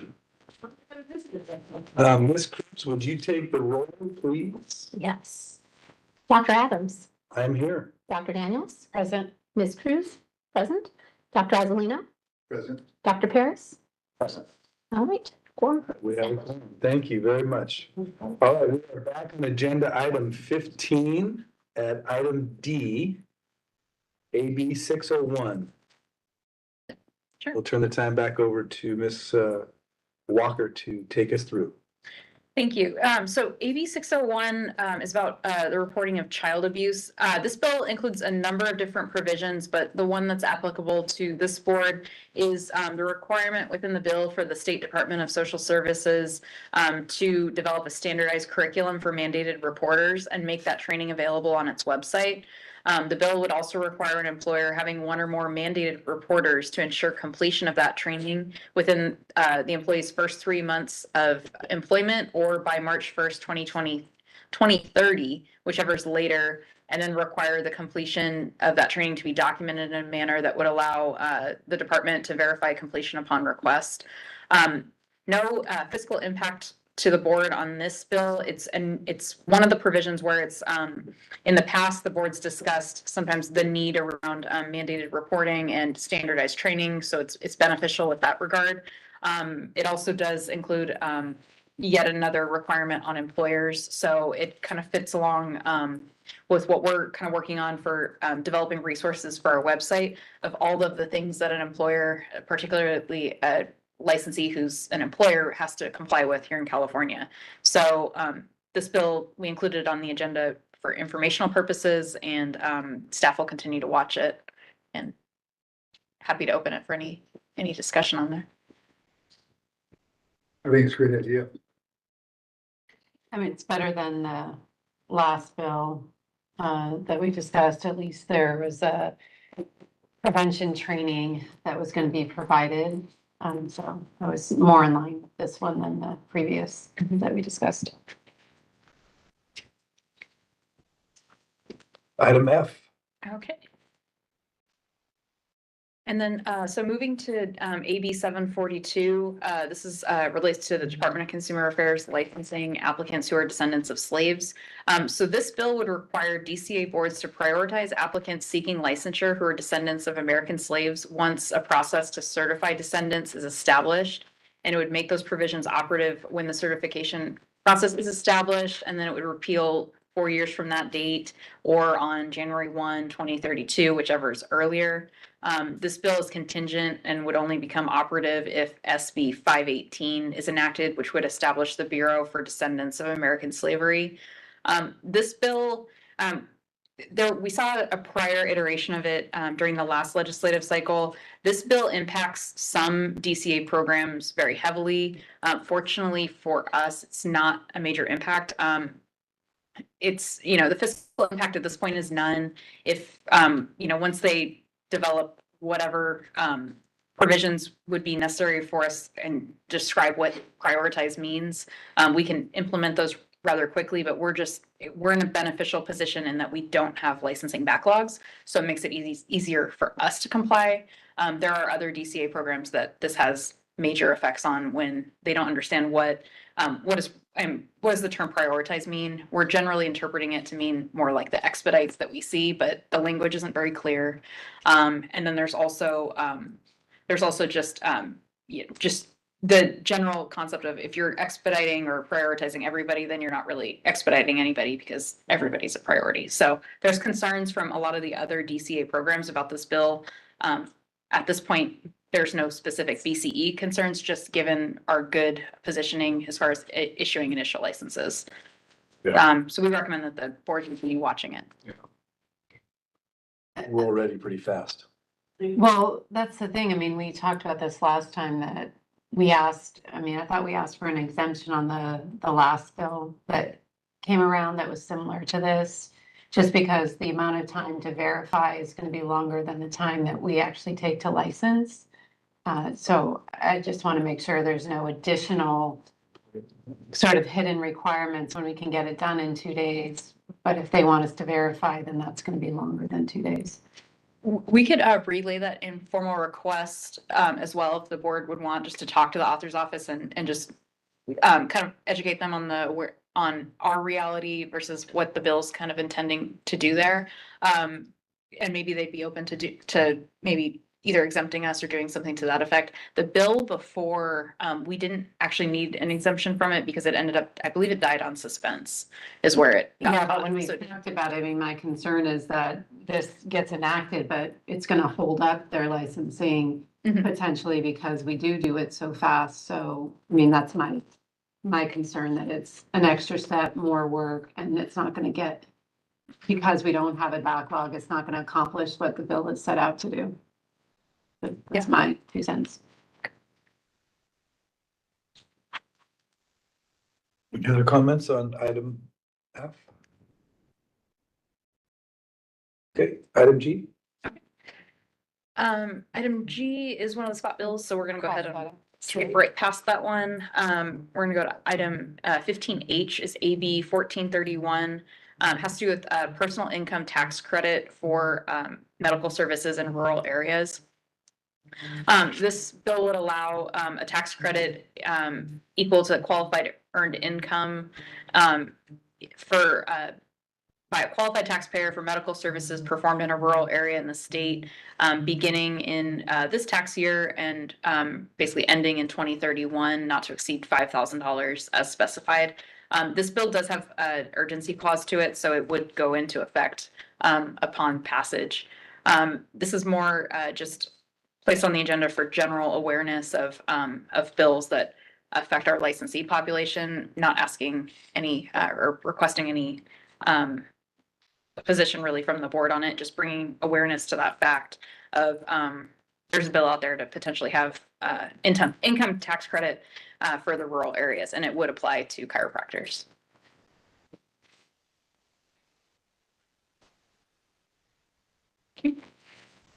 Any comments?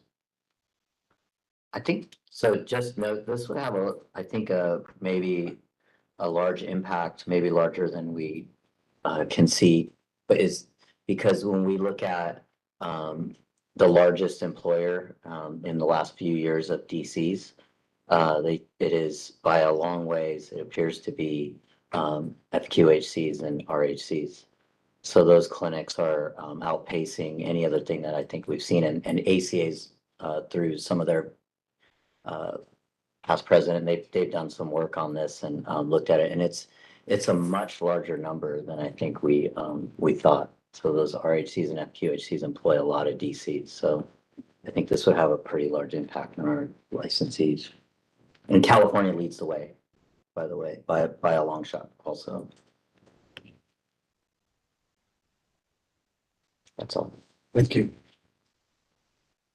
Item J. So item J is SB 81, has to do with healthcare facilities and information sharing. What this bill would do is revise the definition of medical information to include immigration status, thereby making it considered confidential medical information. And then it would also put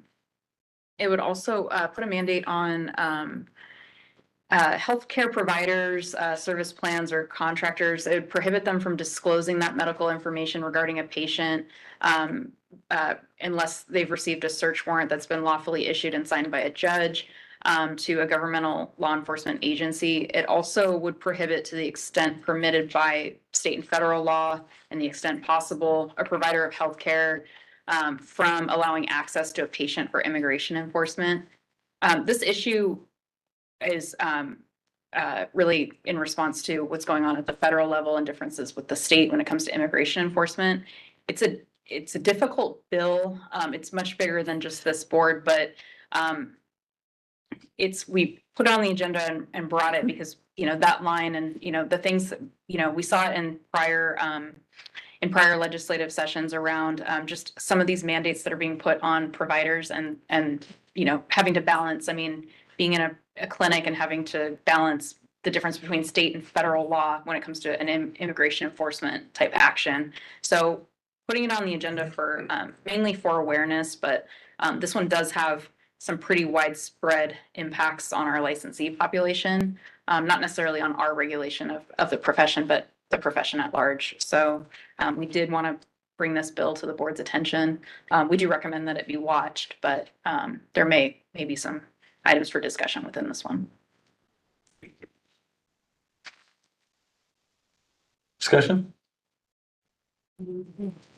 Questions? Item K. Okay. So this one is actually, so SB 470 relates to the Bagley Keene Open Meeting Act and teleconferencing. As the board may recall, I believe it was in 2022 when the legislature passed the updated provisions to the teleconferencing requirements that gave us increased flexibility for how we hold meetings. We haven't really exercised any of the ones when it comes to the state board meeting or the board meeting level requirements where it allows you to have, a quorum gathered here like today and have one remote member connected remotely. We haven't used that method, but the alternative provision that really has benefited us is the new provision that, or the provision within those requirements as it relates to our committees. So it allows the committees to meet via WebEx without having to have a notice location, and staff just has to provide a public space with at least one staff member present. That's been very beneficial for us. It's made it easy for us to be able to efficiently conduct our business, especially at the committee level, while also providing easy public access to our meetings, but flexibility for committee members to be able to squeeze in those small committee meetings wherever they may be. So for that reason, and there's no fiscal impact on the board. If anything, there's minor cost savings from those provisions, and staff's recommending the board support extending those provisions. What this bill would do is extend those provisions. They're currently set to sunset at the end of the year, and instead it would extend them through the end of 2029. And staff recommends the board support this bill. Yes, please. Yes, please. So we need a motion. Yeah. Make a motion for staff to support this bill, SB 470. Second.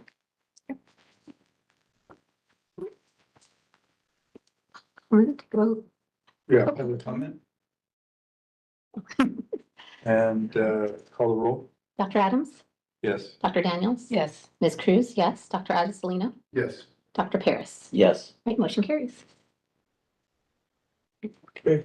Item L. Okay, the next bill is SB 641, and it relates to DCA and then also the Department of Real Estate states of emergency waivers and exemptions. What this bill would do is authorize DRE and then also the DCA boards to waive certain provisions of the licensure requirements for licensees and applicants who've been impacted by a declared state, federal, or local emergency, or if they're in a declared disaster area, and specifically as it relates to examination fee and continuing education requirements. It would also exempt impacted licensees from the payment of duplicate license fees.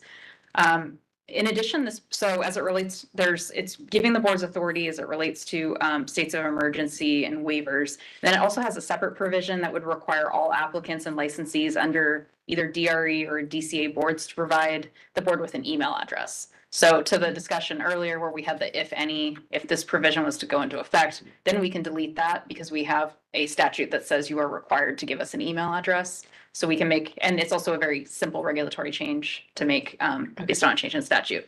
So there's two components to it. There's no real estimated fiscal impact. We kind of view this as being generally absorbable within the work that the board's already doing. If there was some sort of state of emergency, the board would call a meeting, discuss, and then issue out some sort of waiver. So we consider that to be just within our day-to-day business and not generating some new fiscal impact. When looking at the bill, it gives a lot of power to the boards to make those types of decisions. So there's the potential for receiving a high volume of those types of requests. But it also, by giving the board that ability, it negates the need for one of the continuing education exemption type or extension regulations that we were trying to work on as it relates to state and federal disasters, and instead puts it in statute. As far as the email address, that's always beneficial for us to be more efficient in the way that we do business.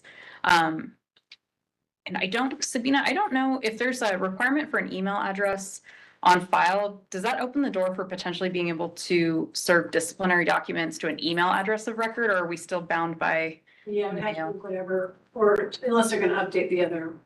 Oh, okay. Yeah, so it's more for convenience of being able to Contact and- contacting our licensees. Okay. It makes everything a little bit more efficient and less expensive for the boards and even the licensees. Yeah. So, staff recommendation on that is for the board to consider supporting it. The contractor's state license board is already on record in support. Yeah, if there's any questions on that bill. Any questions?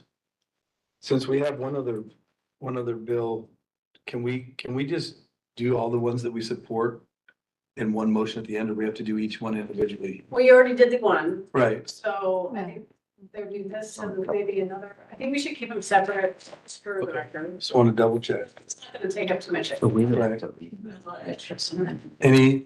Any comment on SB 641 Ashby?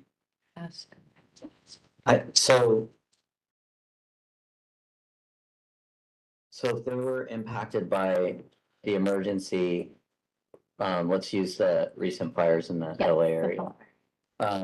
Yeah, well, two questions. One, do we know how many DCs were displaced in that process? And then two, I think I'm of a supportive view, but my question is how does this not fiscally impact us in some way? Because we would have to spend staff time having them, reprocess a new address for them. Is that right? Like they want to go practice in the next Kent town over, so they got to wait to rebuild. So we have to give them a new satellite certificate and we have fees for that. So we know we have costs. So I'm trying to figure out how it says none in the fiscal impact. We could make a case that there's a fiscal impact with that. I think the way I was kind of viewing that when I was looking at the fiscal impact is that those cost drivers are from the disaster, not the bill that would allow us to create an exemption or extension to the disaster, because they're gonna have to do it either way, and we would incur those costs. We generally, we don't charge for changing addresses. We do for, they have to file a new satellite certificate. So, I mean, there are costs, but I was more attributing the cost to the disaster itself rather than the authority for the board to take some sort of action in response, because what this is doing is instead of appealing for, the governor to issue an executive order, which would incur those same costs, instead it's a more expedient route where the boards get to be more, make decisions that are effective for that licensee population, instead of right now, when we get those executive orders, they come down fast and it's one size fits all. This gives the boards more flexibility to determine what they need. So that's kind of why it's like there's definitely fiscal there. It's just, I don't know that this bill is the primary driver of the fiscal.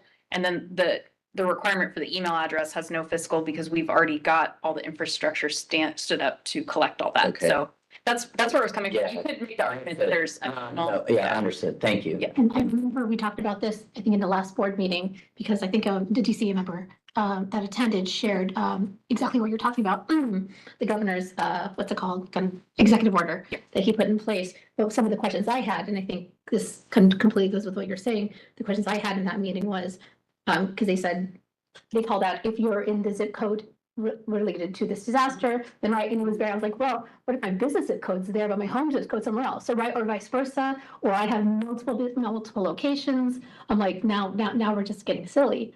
And so what the team told us at the time is that they were like, no, that's happening. So we just kind of are flexible with it. So what I'm hearing is that this bill specifically gives us that flexibility to handle it the way we need to handle it for our population.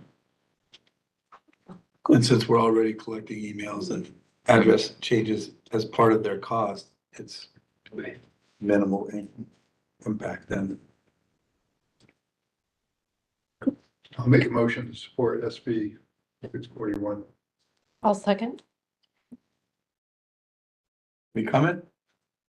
Okay, let's call the roll. Right, Dr. Adams, Yes. Dr. Daniels, Yes. Ms. Cruz, yes, Dr. Azalina, Yes. Dr. Paris. Yes. Motion carries. And then we'll jump to item O, and then we'll circle back to item M for your direction. Yes, thank you.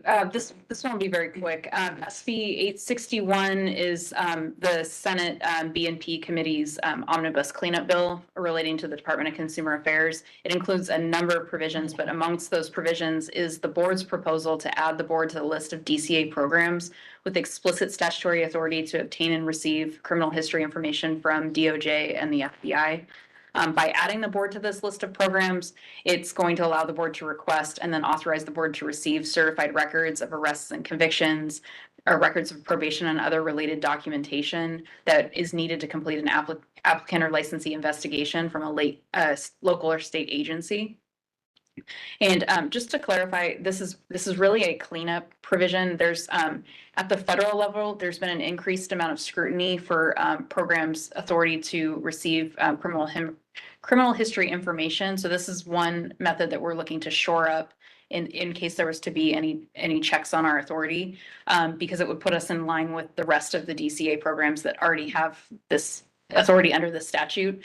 The board has been fingerprinting all applicants and licensees since 2011, and so there's no actual impact as far as in practice. It's more of just a cleanup so that we have more solid legal ground for collecting that information. And then the bonus of doing that too is that it adds us to that list. It allows us to get that criminal history records from different agencies through explicit authority. Right now, we're making the requests and then trying to deal with differing requirements from different agencies. Sometimes we request information and it's denied. Sometimes we have to go through hoops, or we have to go through the AG's office to get it. So by making this change, we'll have that explicit authority as well to collect that information directly from the agencies and more effectively conduct our investigations. There is no fiscal impact on our program, and this was requested, by the board. So of course, the staff recommends that the board support the bill. I'll make a motion to support SB 861. I'll second it. Okay, call the roll. Public comment? Dr. Adams? Yes. Dr. Daniels? Yes. Ms. Cruz? Yes. Dr. Azalina? Yes. Dr. Paris? Yes. Motion carries. Okay, item M. Okay. So the final bill to cover today is SB 687. This relates to animal chiropractic practitioners. What this bill would do is prohibit a chiropractor who's not under the supervision of a veterinarian from practicing animal chiropractic as defined without being registered as an animal chiropractic practitioner by the board and satisfying certain requirements, including a current valid certification from the AVCA or the IVCA, any other credentialing organization the board specifies through regulation. The bill would specify that the board shall establish requirements for registration and conditions and requirements for practicing animal chiropractic. It would require an animal chiropractic practitioner to comply with the regulations of the board applicable to chiropractors, authorize the board to adopt regulations necessary to implement the provisions, and require the board, if adopting regulations relating to standards of medicine or care for an animal, to do so in consultation with the veterinary medical board.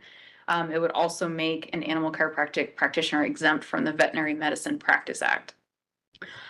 What this, as far as the estimated fiscal impact on the bill, we ran some numbers, and the initial cost for us to implement any type of additional certificate or registration type, our initial fixed cost is $63,000. That's $13,000 approximately in staff time to create all the registration processes, forms, regulations, anything you would need to stand it up. Whether you issue one registration or 1,000, that's a fixed cost. And also approximately $50,000 in IT costs for us to develop the new registration type and integrate it into our IT system.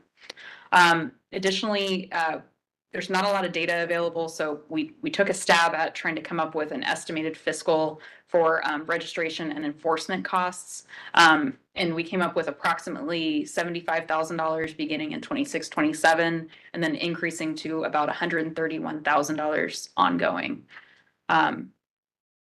Based on this estimated fiscal impact, it's the initial startup costs could potentially be absorbable, but there's the ongoing costs would have to have some sort of funding source. The board can't just sustain this and incorporate it without any type of any fee authority that's in the bill. There's just some concerns with the way the language itself is written from the staff perspective of how we would implement it.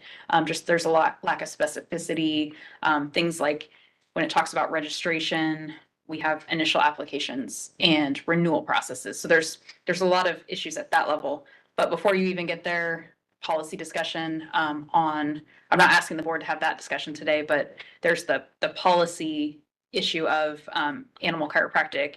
And, historically through the veterinary medical board allows chiropractors to practice under the direct supervision of a veterinarian through musculoskeletal manipulation. This bill instead would provide direct access to animal chiropractic from the certified practitioners who've been registered from the board. So that's definitely, there's that policy issue there that the two professions are taking on. And then you've got VMB and BCE a bit in the middle on regulating it. So I want to turn this bill over just to the board for a discussion on this issue. Any comment or discussion on behalf of the board? Public comment? Sure.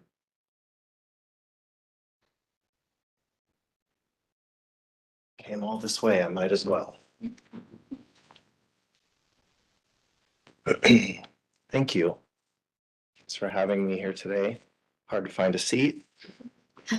My name is Dr. Grant Miller. I'm a veterinarian and I'm the Director of Regulatory Affairs at the California Veterinary Medical Association.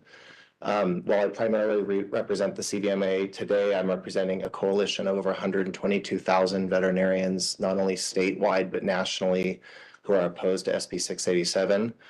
Perhaps more importantly, though, it's important to mention that 31 years ago, I painted the exterior of this building with my dad's painting company. And when I pulled up to it, I was like, I know this building inside and out.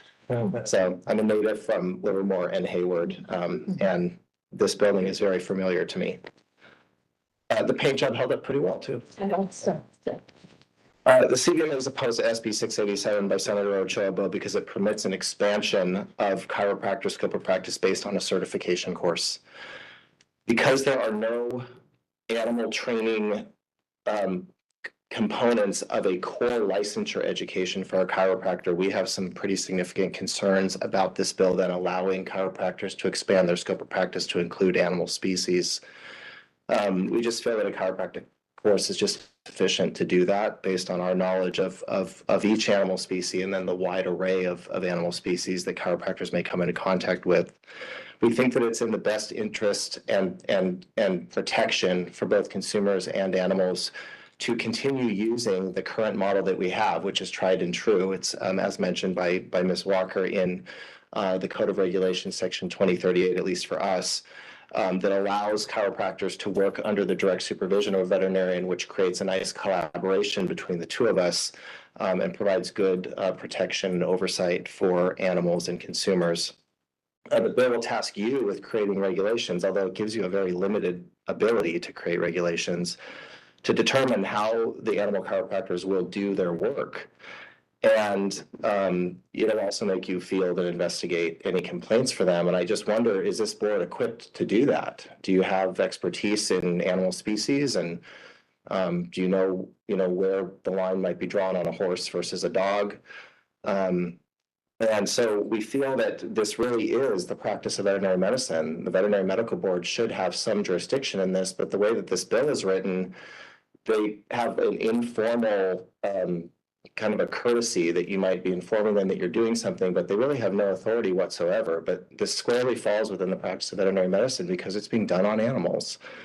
We also are concerned that if it were just coming down to a mere certification course, if that were enough, then let's create reciprocity. Let's let veterinarians work on human beings for chiropractic. So I've done chiropractic training. I do horse chiropractic all day long. And I get clients constantly asking me, hey, doc, can you please adjust my neck, adjust my back, which, I refrain. But, why not do that? Why not just create that reciprocity. I think that all of you as doctors of chiropractic would understand immediately that would not be a good idea for the plethora of reasons that you have come to understand through your extensive training in human beings. That's how we feel. But with animals, we think that the collaboration with the existing law works very well, and we'd like to see that maintained. We have an opposition letter. I recognize that this is a public meeting under Bagley-Keene. I have copies of this that I can leave for you to look at individually should you choose. For people who are watching online, this opposition letter is freely and openly available on cvma.net under our advocacy section. It's publicly available, so it is possible to see. From a regulatory standpoint, I would like you to look, if nothing else, if you happen to be for the principles of the bill, look at the technical issues of this bill and what it's going to do to your board to make you have to create regs. I love when you mentioned, you know, the possibility of $50,000 in creating regulations. In our world, regulations take usually around 6 years to get passed because nothing in the animal world is easy. I'm sure council can tell you from the DCA side, it takes a long time to get any of this done. Think about the concept of what if you have a human patient who's allergic to cats and you have a chiropractor who just had a cat on the table and now they're bringing a human being in there and the human being has an allergic reaction. There needs to be a minimum standard for that. What about client confidentiality? We've heard chiropractors just adjust pets in the waiting room. That violates our confidentiality law. What about radiographs? We have a law in California that says that veterinarians and staff are not allowed to physically touch animals during the taking of radiographs. That means we have to chemically restrain them. Are chiropractors prepared to give IV injections to animals and then reverse them? Are they prepared to provide emergency care to those animals should they have an adverse reaction to that? How will that work? So I think that if nothing else, this bill has a number of technical issues that need to be worked through, but overall, we are just opposed to the principle of human healthcare practitioners expanding their scope of practice to work on animals. No offense and no disrespect, but veterinarians are highly trained for a reason, and we have gone to great lengths over the years to make sure that we can work with human healthcare providers in a collaborative method that provides adequate oversight, and that's been done by our board over the years in looking at this issue multiple times. I really thank you for your time and your consideration and happy to, well, thank you. Appreciate it. Thank you. Appreciate your time.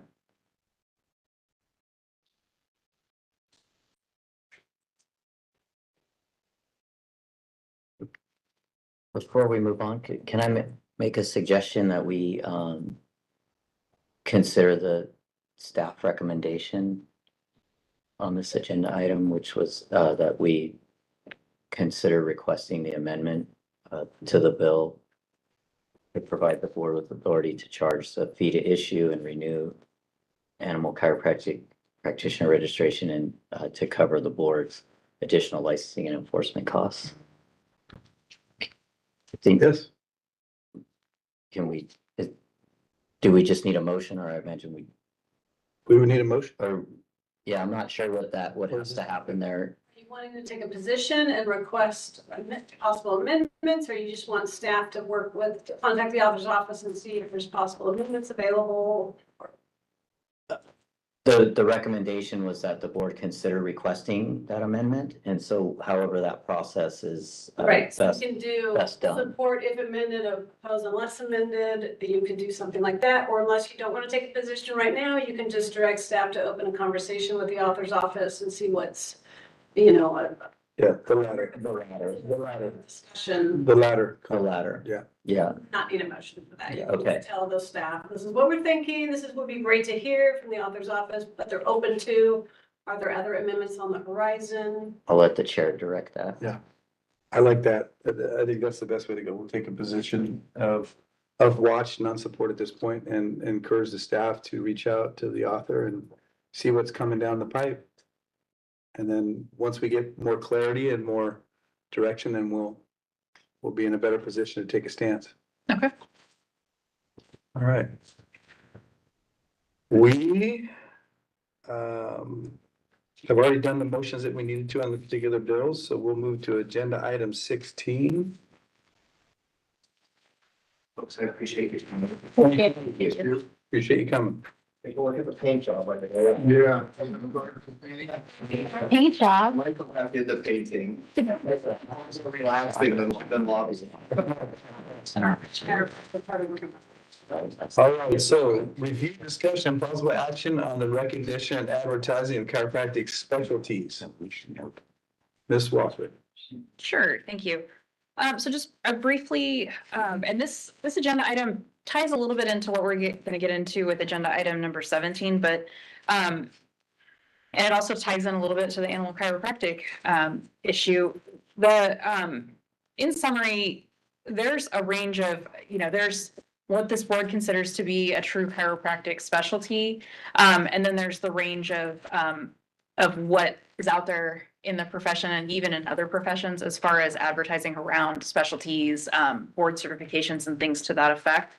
Staff is requesting that the board engage in an initial policy discussion regarding those issues around the recognition and advertising of chiropractic specialties and maybe where we go next if the board is interested in further developing this issue through one of the committees. A little bit by way of background, Business and Professions Code Section 651 is one of the illegal advertising statute that has a number of different provisions surrounding the advertising of professional services. And it includes, it allows healing arts licensees to include statements that they're certified by a private or public board or agency, or that the practitioner limits their practice to specific fields and specific areas. But some of the other programs, such as podiatric medicine and the medical board, have further carve-outs within that statute that strengthen consumer protection with more prohibitions around the use of advertising terms. So there's you can't use the term board certified unless it meets specified requirements and things to that effect. On the board side, as far as our regulations, in section 311.1, the board recognizes specialty boards recognized by ACA or ICA, but only for purposes of the workers' compensation system. So staff is just bringing this initial policy discussion forward for the board, and really asking if the board, first, if you could engage in a high-level policy discussion on it, but if there's interest to continue that, maybe consider this item for possible inclusion in our 2026 sunset review. So with that, I want to turn it over to the experts that we have on our board to engage in that discussion. Yeah. It's open discussion. Go for it. Well, it's certainly near and dear to my heart, and I think some of us on this board, I think it's very important to address. I think it's absolutely in the public's best interest to know and to have chiropractors only recognize themselves or be recognized as a specialist if they've achieved a certain level of training. And I think this is something that we can tackle and handle very adequately and in depth in a committee meeting and bring things forward. And I think we should do it because I think this does all tie together.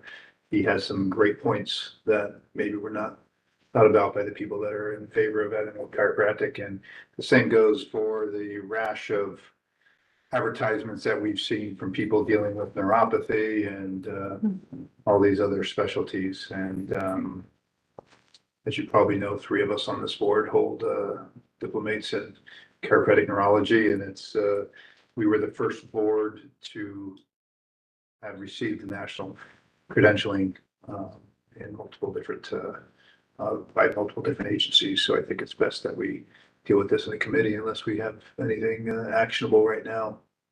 And we draft something and bring it forward to the board. Well, I mean, I concur absolutely that there needs to be clarification. I mean, sadly, the DCA, I mean, the DWC does not acknowledge that anymore, even though our regs do. The DWC dropped their designation. So, which is sad. I think it was a mistake, and I think that, we as a board need to, to take this up. And so I highly recommend that, that we kick this to the enforcement and, committee to delve into that more in depth and well, whatever committee seems best. It seems like the enforcement committee seems. I'd like to make a suggestion there, Chair. Yeah. Maybe we establish a special committee on this. You know, because I think it's best that we have people that have some knowledge on this area, unless anybody has any objection to really dig deep when we establish a special committee just for this purpose. I concur. Ms. Walker, what is the board's ability to uh, create the qualifications that we approve for a specialty program? Like, what does it look like legally, OAL? Like, what is our, how much bandwidth do we have? What does that look like? Can you?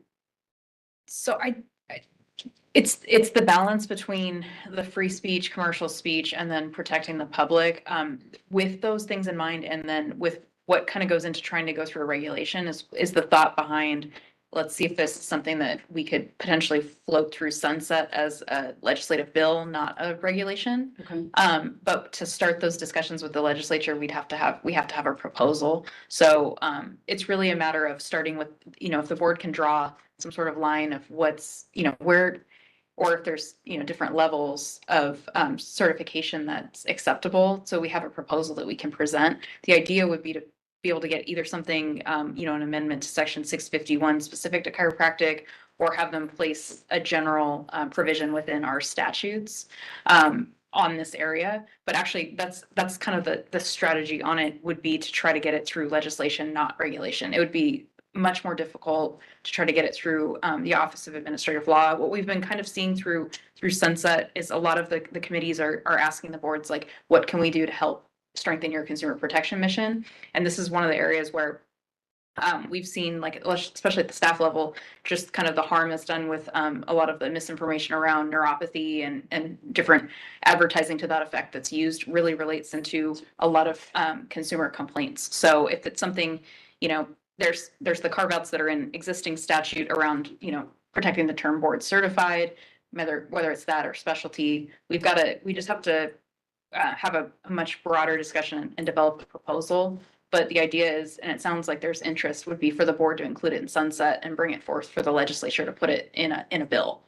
And so what I'm hearing is a proposal, but basically an outline of what is acceptable, what the definitions. How detailed does that need to be for sunset? Not as detailed. So you have to have a concept. You have to have an idea with enough meat behind it that you can put it in a report and the legislature would understand your intent of what you want. The nice thing about the legislative bill process is there's time for frequent amendments. There's recommendations that come up further on. So the thing is with statutes, they don't have to be nearly as specific as regulations. There's actually a lot more flexibility in what they can put into law through that effect. But we'd have to have pretty much a concrete idea, but it doesn't have to be as fully developed as what we see when we're trying to tackle regulations. So when you say concrete, are you saying like hours or topics of study, so on and so forth, and that type of thing? Something to that effect. It doesn't even need to be as specific as hours if there's some measure to draw where the line is. So like there's the extreme, you have the diplomate programs, and then you've got, the weekend course that's Right. a couple $1,000s that you can, where's that Right. line approximately? If we can approximate that and then describe what that looks like, we would have sufficient information to include in a legislative bill proposal. And we don't need to reinvent the wheel on this here, because much of it's already been done with NCCA and IAS that many of the boards have already achieved. So, or a few of the boards have, I should say, but I think that criteria has already been established. I think it'd be good for us to explore that, maybe put together a position paper on it and submit that. Hopefully you could help us with that, Kristen, and make sure we just bring forth the differences of the various different programs and how things are being stated and whatnot. I think the criteria is there already. Okay.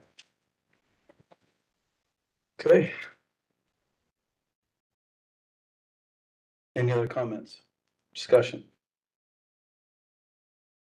I think it's. Did you want to make a motion? Did you want to make a motion to establish I'd like a to, committee? I'd like to make a motion to establish a special committee to explore this issue and bring forth some recommendations to our staff.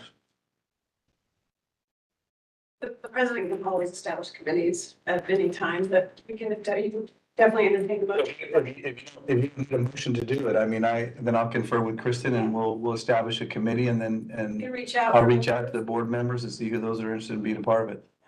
Absolutely. That acceptable to you? Absolutely. Okay, then that's what we'll do. Ms. Yeah. Walker, is there, just thinking of the legislative process, is there particular points that they look for or opposition points? Like is there a particular outline to make sure that we hit those points efficiently? Yes, and I'll bring that information to the committee. What they usually are looking for is summary of the concept, anticipated support and opposition, if any, and then also what's being done, what's the landscape? Is it being done in other states? If so, where? So that's another, we can reach out to FCLB and get some information on other states, because other states already recognize chiropractic specialties, so we can get some of that language and also use that as a starting point. So that's generally what you need for the proposal. But our vehicle for it would likely be the new issues section of our sunset review report. That was my next comment, is that the FCLB has a specialty committee, which I'm a part of. It's not been as robust of late as it was initially, so.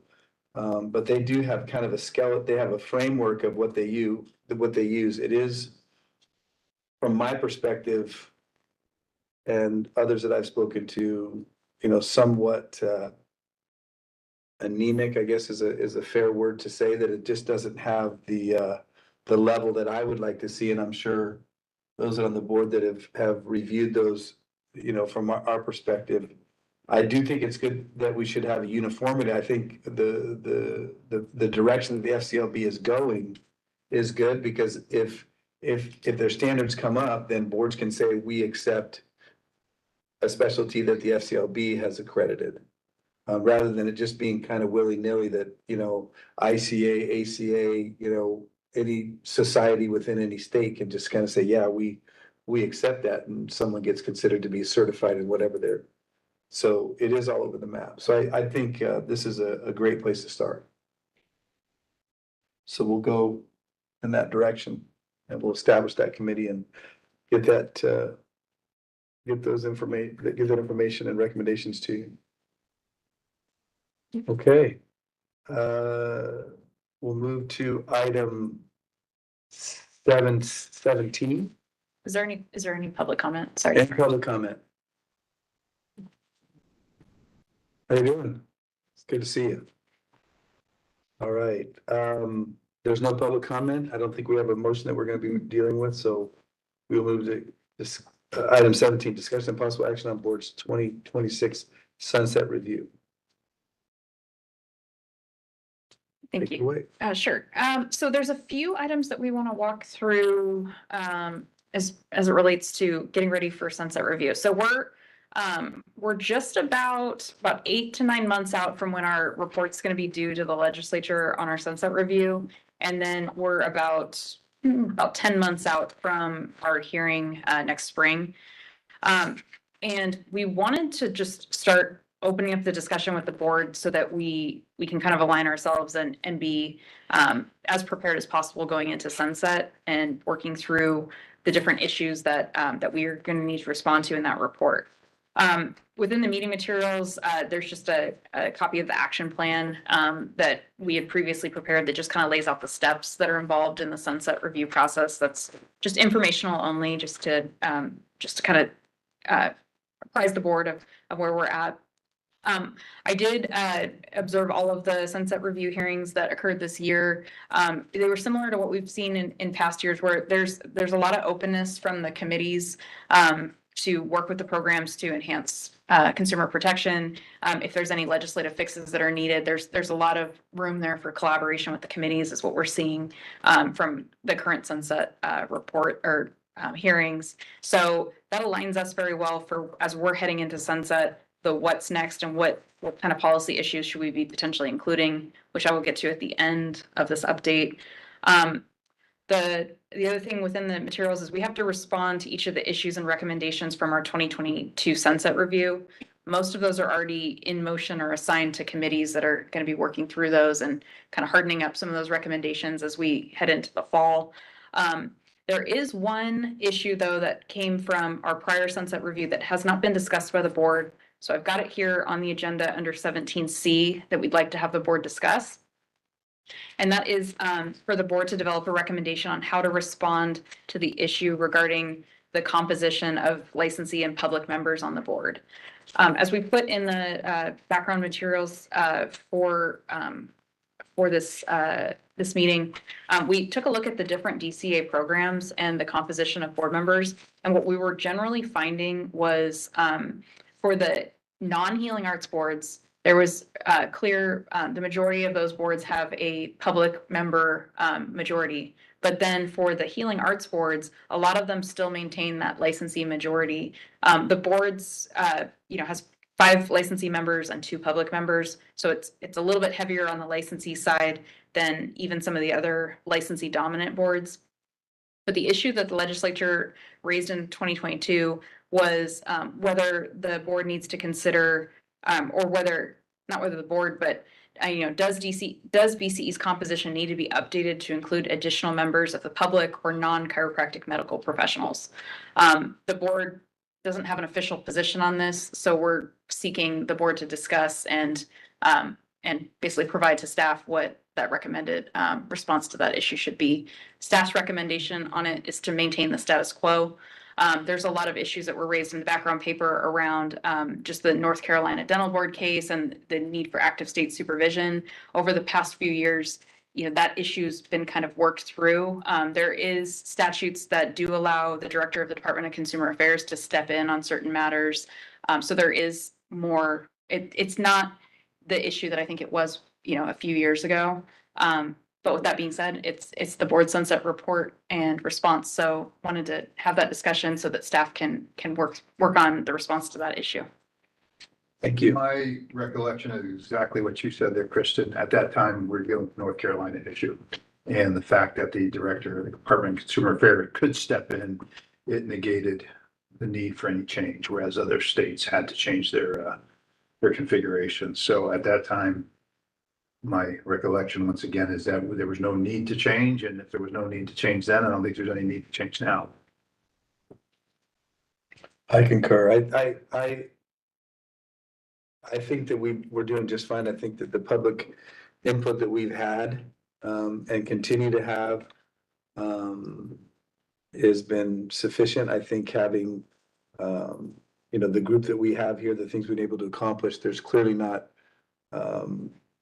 rogue or renegade members of our board that are usurping or whatever. So I think we're working cohesively together. I think the public input, from Mr. Sweet and from Ms. Cruz have been, immensely helpful in guiding and directing, some of our policy discussions. So I see no reason to change what we're doing or the makeup of our board. So I support the staff's recommendation to continue as we are. The other issue is, is the medical board, the vet board going to have a chiropractor member? No. Yeah. Well, then Yeah, that's why do we need to have a medical or osteopathic member? What is, this board, is there documentation that this board has done something such as, what happened with North Carolina? So in my mind, it seems a bit discriminatory if it's not going to be reciprocal.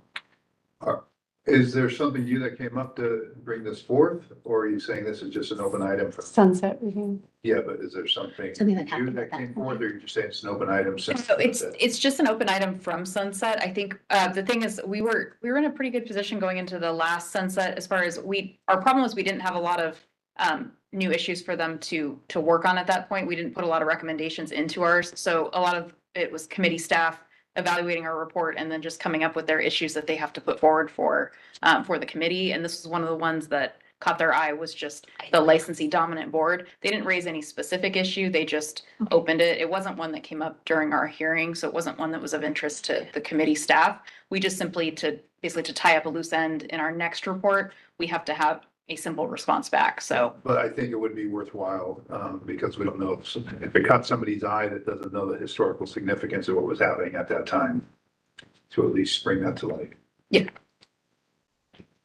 We just include it as context, I imagine. yeah, we just, yeah, 'cause you have your prior issue and you have your response at the time, and then you have your updated response. So it's basically, we just tie up that loose end in our report, and then we can communicate with committee staff as well, just to make sure that they're aware that it's not an One issue. issue that was of significance before was looking at enforcement rates, and we were at the top of the list for all healthcare boards to bring complaints forward through to closure or actually to action. So, you know, we could certainly look back historically on what was done at the time and move forward with that, but I think we're in good shape.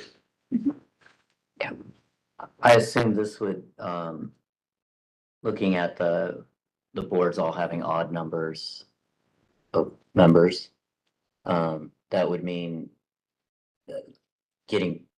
jumping in with them as in their concern and kind of trying to figure out how that would work for us. That would mean that we would numbers by that concern and make it 9 versus 7. And have we looked at, this is the minimum, I think, way to satisfy that is what I'm assuming. Have we looked at like the fiscal impact of that to our board to adding 2 more public members? It's the fiscal impact, we didn't calculate the numbers directly. The fiscal impact overall wouldn't be significant, or it's a fiscal impact, of course, but it wouldn't break the budget or anything like that. What would make it more complicated is the more members we have, that's the more people we have to try to get together on travel and dates and getting at the same spot for a meeting. So there's costs, but then there's the indirect staff time associated with having to do the HR paperwork for more board members, everything that goes into it. This isn't the reason why, it's just on a board discussion and not, going through a committee. Is just from the staff perspective, the recommendation is keep it as is and defend the boards, already doing the mission. There's no cause for concern. And then we could always work through it further with staff if it came up again in 2026. But we need the formal discussion from the board to put that recommendation in. I also see Dr. Daniel's point, and we could include that as well, that, the board would be open if it was reciprocal.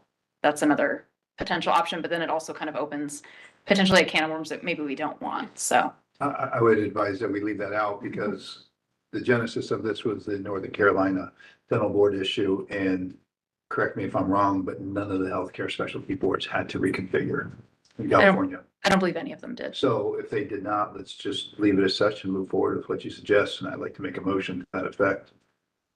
I mean, if we support it with the historical evidence, all the work that the board's done, like in the last few years, as far as all the 21 regulatory proposals and our enforcement cases going down. I mean, isn't that substantive evidence for that the board is working as is? Definitely. I would expect that type of response to just allow this item to move into the background, and then they'll look at the what's next. I don't anticipate this Yeah, to carry over to our next I was hearing. gonna say, I don't think this is as big of a deal if, in any way. Because clearly, nobody else made any changes. Why, Yeah. why us? So. Well, I think she's just tying up, Yeah. and making Yeah, sure I she think, has yeah. a So response do we ready to need a go. motion or just direction the staff to? I don't need a formal motion. I've got the board's discussion and clear kind of sentiment of the nature of the response. You'll see that drafted in the draft I mean, sunset review report. I'm surprising everybody that we're all in agreement that we like the way the board's made up and we don't need to be altering it anytime soon. Yeah, I don't think we necessarily need to alter it. I think the optics, I think the reason why it's come back, why it's circled back to sunset review again, because this was responded to previously. I think it's maybe a worthy consideration as to the value of having 2 more public members and 2 more, the value public protection, having more members of the public. And I think the reason it circled back was, as mentioned, the North Carolina issue kind of, surfaced that. But I think also if you look at all the boards in our packet and you look at the ratio, we are also a bit low, or maybe on the low side, as that representation. And so if that's the question. But we could and just the easily- value of that, We have an that's what we open should be spot. discussing. But we have an open spot. We could easily be adding another public member, then we'd be at a 4-3. We'd be just as consistent as anybody else. We have an open swap for a licensee, not a public member. It's dictated. It's dictated from the Chiropractic Act. So I think shifting anything is a much bigger issue than us Yeah. having a discussion about it. And I just Yeah. don't see the value of opening up a can of worms right now. There's bigger things that are. Okay, well, that brings up a different point then. If it's prescriptive in that regard, then Yeah. then I think we need to, keep that in mind. I wasn't aware that it was prescriptive like that, the way it was. I think that ends the discussion pretty much, doesn't it? Ms. Walker, you have enough to, Definitely, we defended it in the initial response, and we'll do so again. Let's move to, any public comment on agenda item 17? Okay. I don't believe we need to go into closed session at this point, do we? We have one item for closed session. Sorry, I'm not trying to belabor Sake.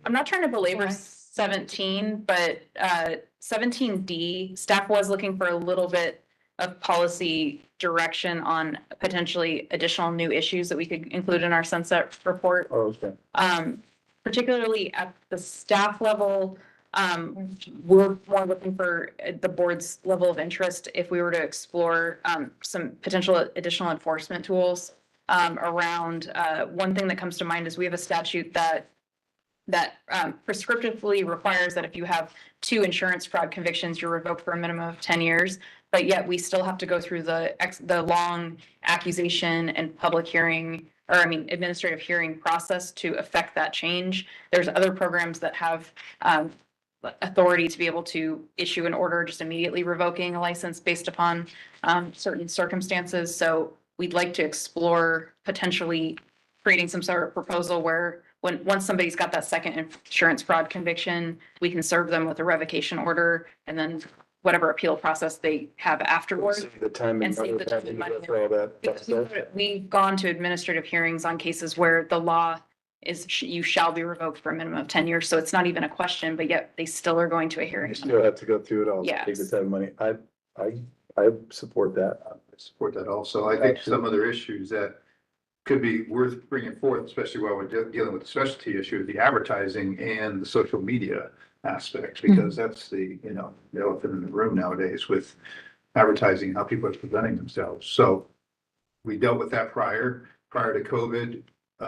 Council said that, the previous council said it was free speech protection. Well, most of that went away during COVID, when people were advertising about COVID cures and COVID treatment and whatnot. And I think we need to revisit this and just make sure we're protecting the public, because we had people treating patients at Coachella on the sidewalk, on benches and whatnot. And so it's a disgrace to our profession. It's certainly not in the public's best interest. And I think those are things that we should really look at and show them that we're being contemporary and looking at the new forms of advertising and then looking at patient protection at the highest level.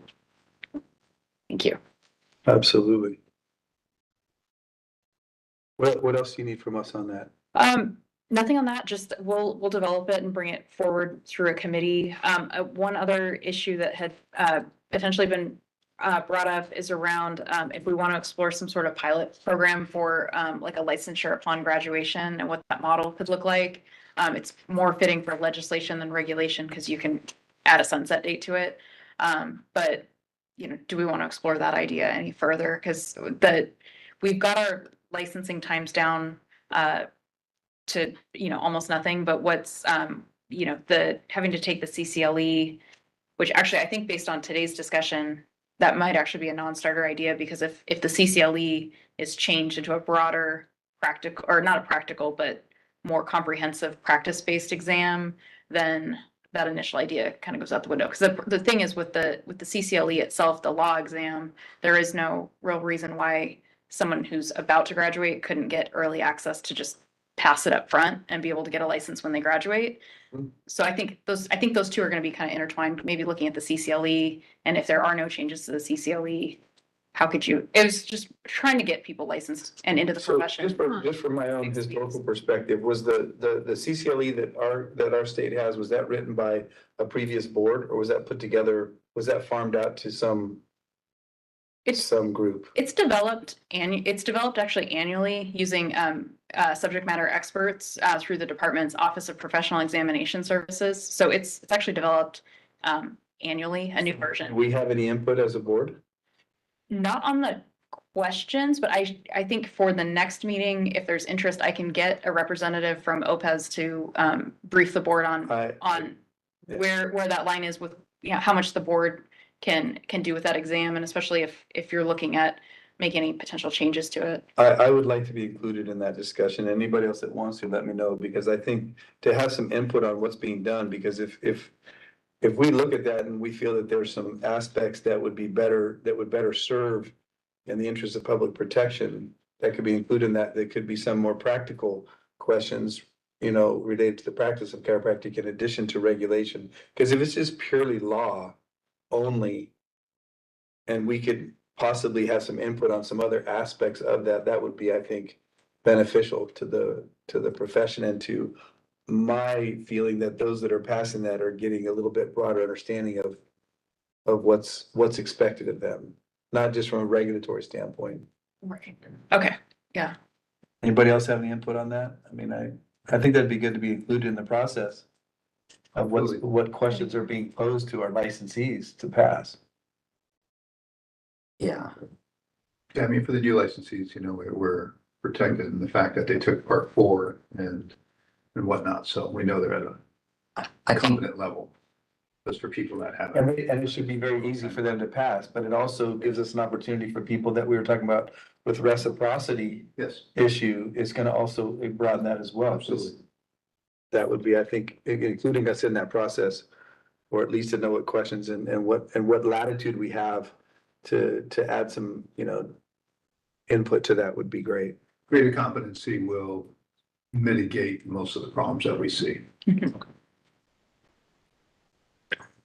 Okay, does that complete 17 from your perspective? It does, yes, thank Did you you. guys all feel good enough about what we said about the part just before this last one? You guys didn't give much input. Dr. Azlino and I spoke. On which part? You were good. About the members, that first. The member part or the advertisement part? I can't remember now. I feel very good. Yeah. Thank you. If it's not feeling good, it's not feeling good. I guess if you wanted to comment, you would have. Okay, so let's move. Let's move to agenda item 818 for closed session. So what? Actually, I should have put them in a different order on the agenda. If we could actually move to agenda item number 19 and take the future agenda items, then we can go offline with the webcasting and go into closed session, because the only item we would do after that is recess until tomorrow. So you brought up a point that could we not address this closed session issue tomorrow, closed session? Yes. Uh, You have one item. Rather having to do it twice? oh, certainly, yeah. Okay, so then, Done quickly too, yeah, right? time to do it Get today. one stack of anything for tomorrow. It's only one item. It's only one item. I think it's the item that Dr. Daniels and I pulled, right? right, we have a case Yeah. that was held. I mean, it's more, it's not a lot of discussion. You want to do it now? Can I suggest that we do it now? I just think tomorrow is highly variable. Yeah. That's why. It's not gonna, I'm sorry. Yeah. So jump to agenda and item 19, future agenda items that were not on this agenda. Let's go around then. I would strongly like to revisit the 2-day meeting issue. And I think we can get it done in one day. We did it for 9 years. We just need to streamline things. We may need another hour on the front end and the back end of the meeting, but that's one item that I'd like to see agenda. I would like to respectfully see if the October meeting dates are available for a change. That's a selfish request just because I got appointed to the board after those were already dictated and I'm supposed to be lecturing at a conference. And then lastly, I'd like to make a strong recommendation that if we are going to go back to a chiropractic school, the reason why we did this to begin with was not out of convenience of location for anybody, was to incorporate the students. And if the presidents and the faculty of the school are not going to motivate and incentivize the students for coming to the meeting, then there's probably places that we can have a meeting that are a lot more convenient for all of us.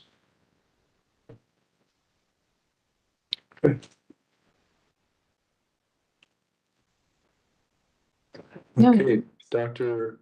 Harris, any agenda items? I have two things. I think it would be of some value, moving forward, either committee or full board, to request, maybe have FCLB come back and, I think I'd like to see us revisit, PACE. And I think having a conversation, my recollection was we left off that last discussion. I think there was perhaps some misunderstanding around the audit process that they actually do on the courses, versus the provider Yeah. provider approval. And I'd like the full board to have clarification on that and maybe have us revisit PACE. And then the second thing is the RCSP, the FCLB's chiropractic specialty program. I think it would be good for us to hear from them about what that is and maybe get a brief overview of the metrics that they're using and their process and what they're proposing. And then They spoke, was it 2 meetings ago? That was FCLB, wasn't it? That was FCLB. Specialty programs. was it the RCSP? Yeah. Okay, yeah. I think, I mean, that's, It didn't come up in our, that's one of the things that's one of the things that we need to, well, yeah, this is one of the things, remember I said the committee that I'm on, that's the committee. And that's, their proposal or their 25 points and then their hours are a bit low. They're trying to be more broad. I mean, I think it's more, it'd be nice to have more discussion with Karen Campion because she was not on the call. It was the other, can't remember his name right now, but, I'm in contact with Karen. I think having her come on and talk about that and giving our input, because I think they're settled on 100 hours. I just don't think that's enough. I think the ability to have them come and, go over that again, but have us get back into those discussions. Yeah. I mean, it seems like the issue that's not going away. Yeah. And I think there are other organizations dealing with, board specialization and how are we gonna, Yeah, I mean, quite frankly, I mean, I like some of the stuff that the FCLB or RCSP has done. I just think they need to level it up a little bit more, that's all. And they seem to be a little bit resistant because they refer like the neurology board is like the gold standard and the DAC bar, which they are. But the other ones are, there's a big disparity between those two boards and every other board. Well, the other boards they simply don't have outside credentialing. Correct. So we just need to recognize They that. consider themselves having outside credentials because they say they're credentialed by ACA or ICA. ACA does not But have exactly. certification for that. Exactly. We know the story well. Exactly. yeah, I think it would be good. I mean, maybe even, if there's, seeing as the two kind of stakeholders in this, at least from that certification side or, granting of those board certificates or certifications in neurology case. Maybe it's an idea that we also see if ACA has somebody that may be able to give us an update on where they're at with that, if anywhere. Well, ACA is anywhere. doing away with the recognition of specialties.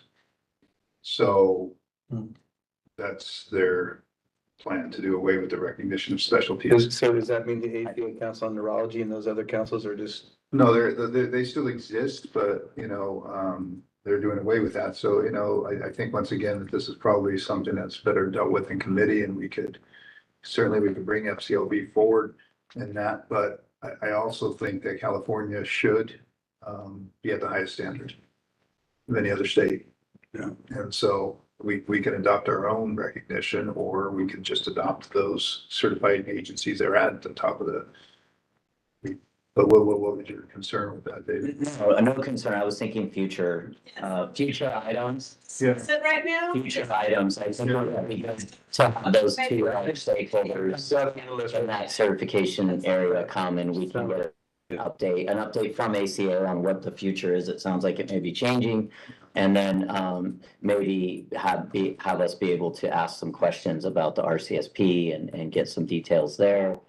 And then the last thing that I would like, it seems like it's been a little while, maybe, but in the past, there was sometimes a need to have, there were some questions and sometimes a need for some outreach for subject matter expertise on continuing education kind of applications and applicability to certain categories and areas like that. And sometimes staff would reach out and we would attempt to assist.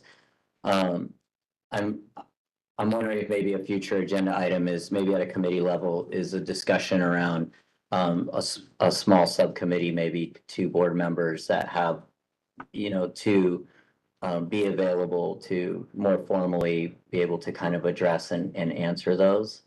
I felt like we had an okay system with, the outreach because we always have open lines of communication. But I always felt like it wasn't as well established as it might be, where we have definitive group, maybe a subcommittee or something that we can, rotate board members through, however that works, but just as a consideration. So, Let's go to like a CE oversight aspect. yeah, I think most organizations have like a CE kind of, and I know this is staff role. I'm not trying to usurp that in any way. I'm saying when the question rises above to maybe some clinical questions, something that a licensee might have some more subject matter expertise Right. about. So there's not the back and forth and delay in approval that if you bring a licensee or one of us into it, it's quicker. Yeah, like a review committee or subcommittee or ad hoc, however we decide that. But I mean, I think it's a valuable discussion we might have. Thank you. Anything else, Dr. Paris? No, that's it. Dr. Daniels? Well, on mine, which has been mentioned already, was the specialty areas, so the boards. Okay. And then this might be a little bit more for sunset, but future, the conversation of AI. Yeah. Okay. Ms. Cruz? Mine's gonna be a hodgepodge between board level and committee level, but first for the Governance and Public Affairs Committee, I'd like to at least kind of have some time on an agenda for the communications campaign timeline. We're gonna talk a little bit about it and how staff has something, but I know it's part of our strategic plan. Yes, I feel like yes, it's part of the strategic plan for kind of the board to be involved in the discussions and and especially in anticipation of upcoming hire. Yeah. So that stuff is like student outreach, consumer protection awareness, licensee outreach are things I wrote down. This is probably going to fall under the licensing committee. As you were talking through policy reciprocity and just all the things, kind of the specific, what's called the committee update. Something that I found I was not going in circles about, but I think we want to drive clear is the license status names, the active, the inactive, the retired. Like I know we've continued, but even with today's discussion, I think the next level of clarification is, and what, with or without disciplinary fees, or with or without disciplinary action, what fees are associated with them? Because I feel like we started going down a path with the different statuses, the different fees associated with those statuses. And if someone has disciplinary action, what do we do about that? In terms of having it available for folks to see on our site. So I'm not sure if that's us or that's just a hodgepodge of topics, but I know. For your own clarification or for the board in general? For the board in general, because when we were talking about license statuses, active, inactive, forfeited, something that I think we were supposed to take back is, okay, now it's gonna go back to the licensing committee. And we're gonna talk fees about at those different levels. Well, we were gonna talk about retired license, taking what the board had Yeah. said, and we had already our inactive definition regulatory Covered it. proposal is in process, right? And that covers that definition. Yeah. And that's their fees is defined, active is defined, what is not defined, because we don't have the category, is retired. Okay. And then cancel and forfeited when they come back, if they come back, If they come back. fall into the active Okay. fees, correct? And Is that- depends on how long it's been. Right. Mhm. So we can discuss more. Yeah. Yeah. I think, Okay, I got it on here, license, status and and that, fees. and then the other thing I have is, oh, you already hit it, clinical competencies. Okay. All right. Any public comment on future agenda items? Dr. Tucker, no? Okay. With that, then we will move to closed session and address the item that's on the table and complete our day. It's getting,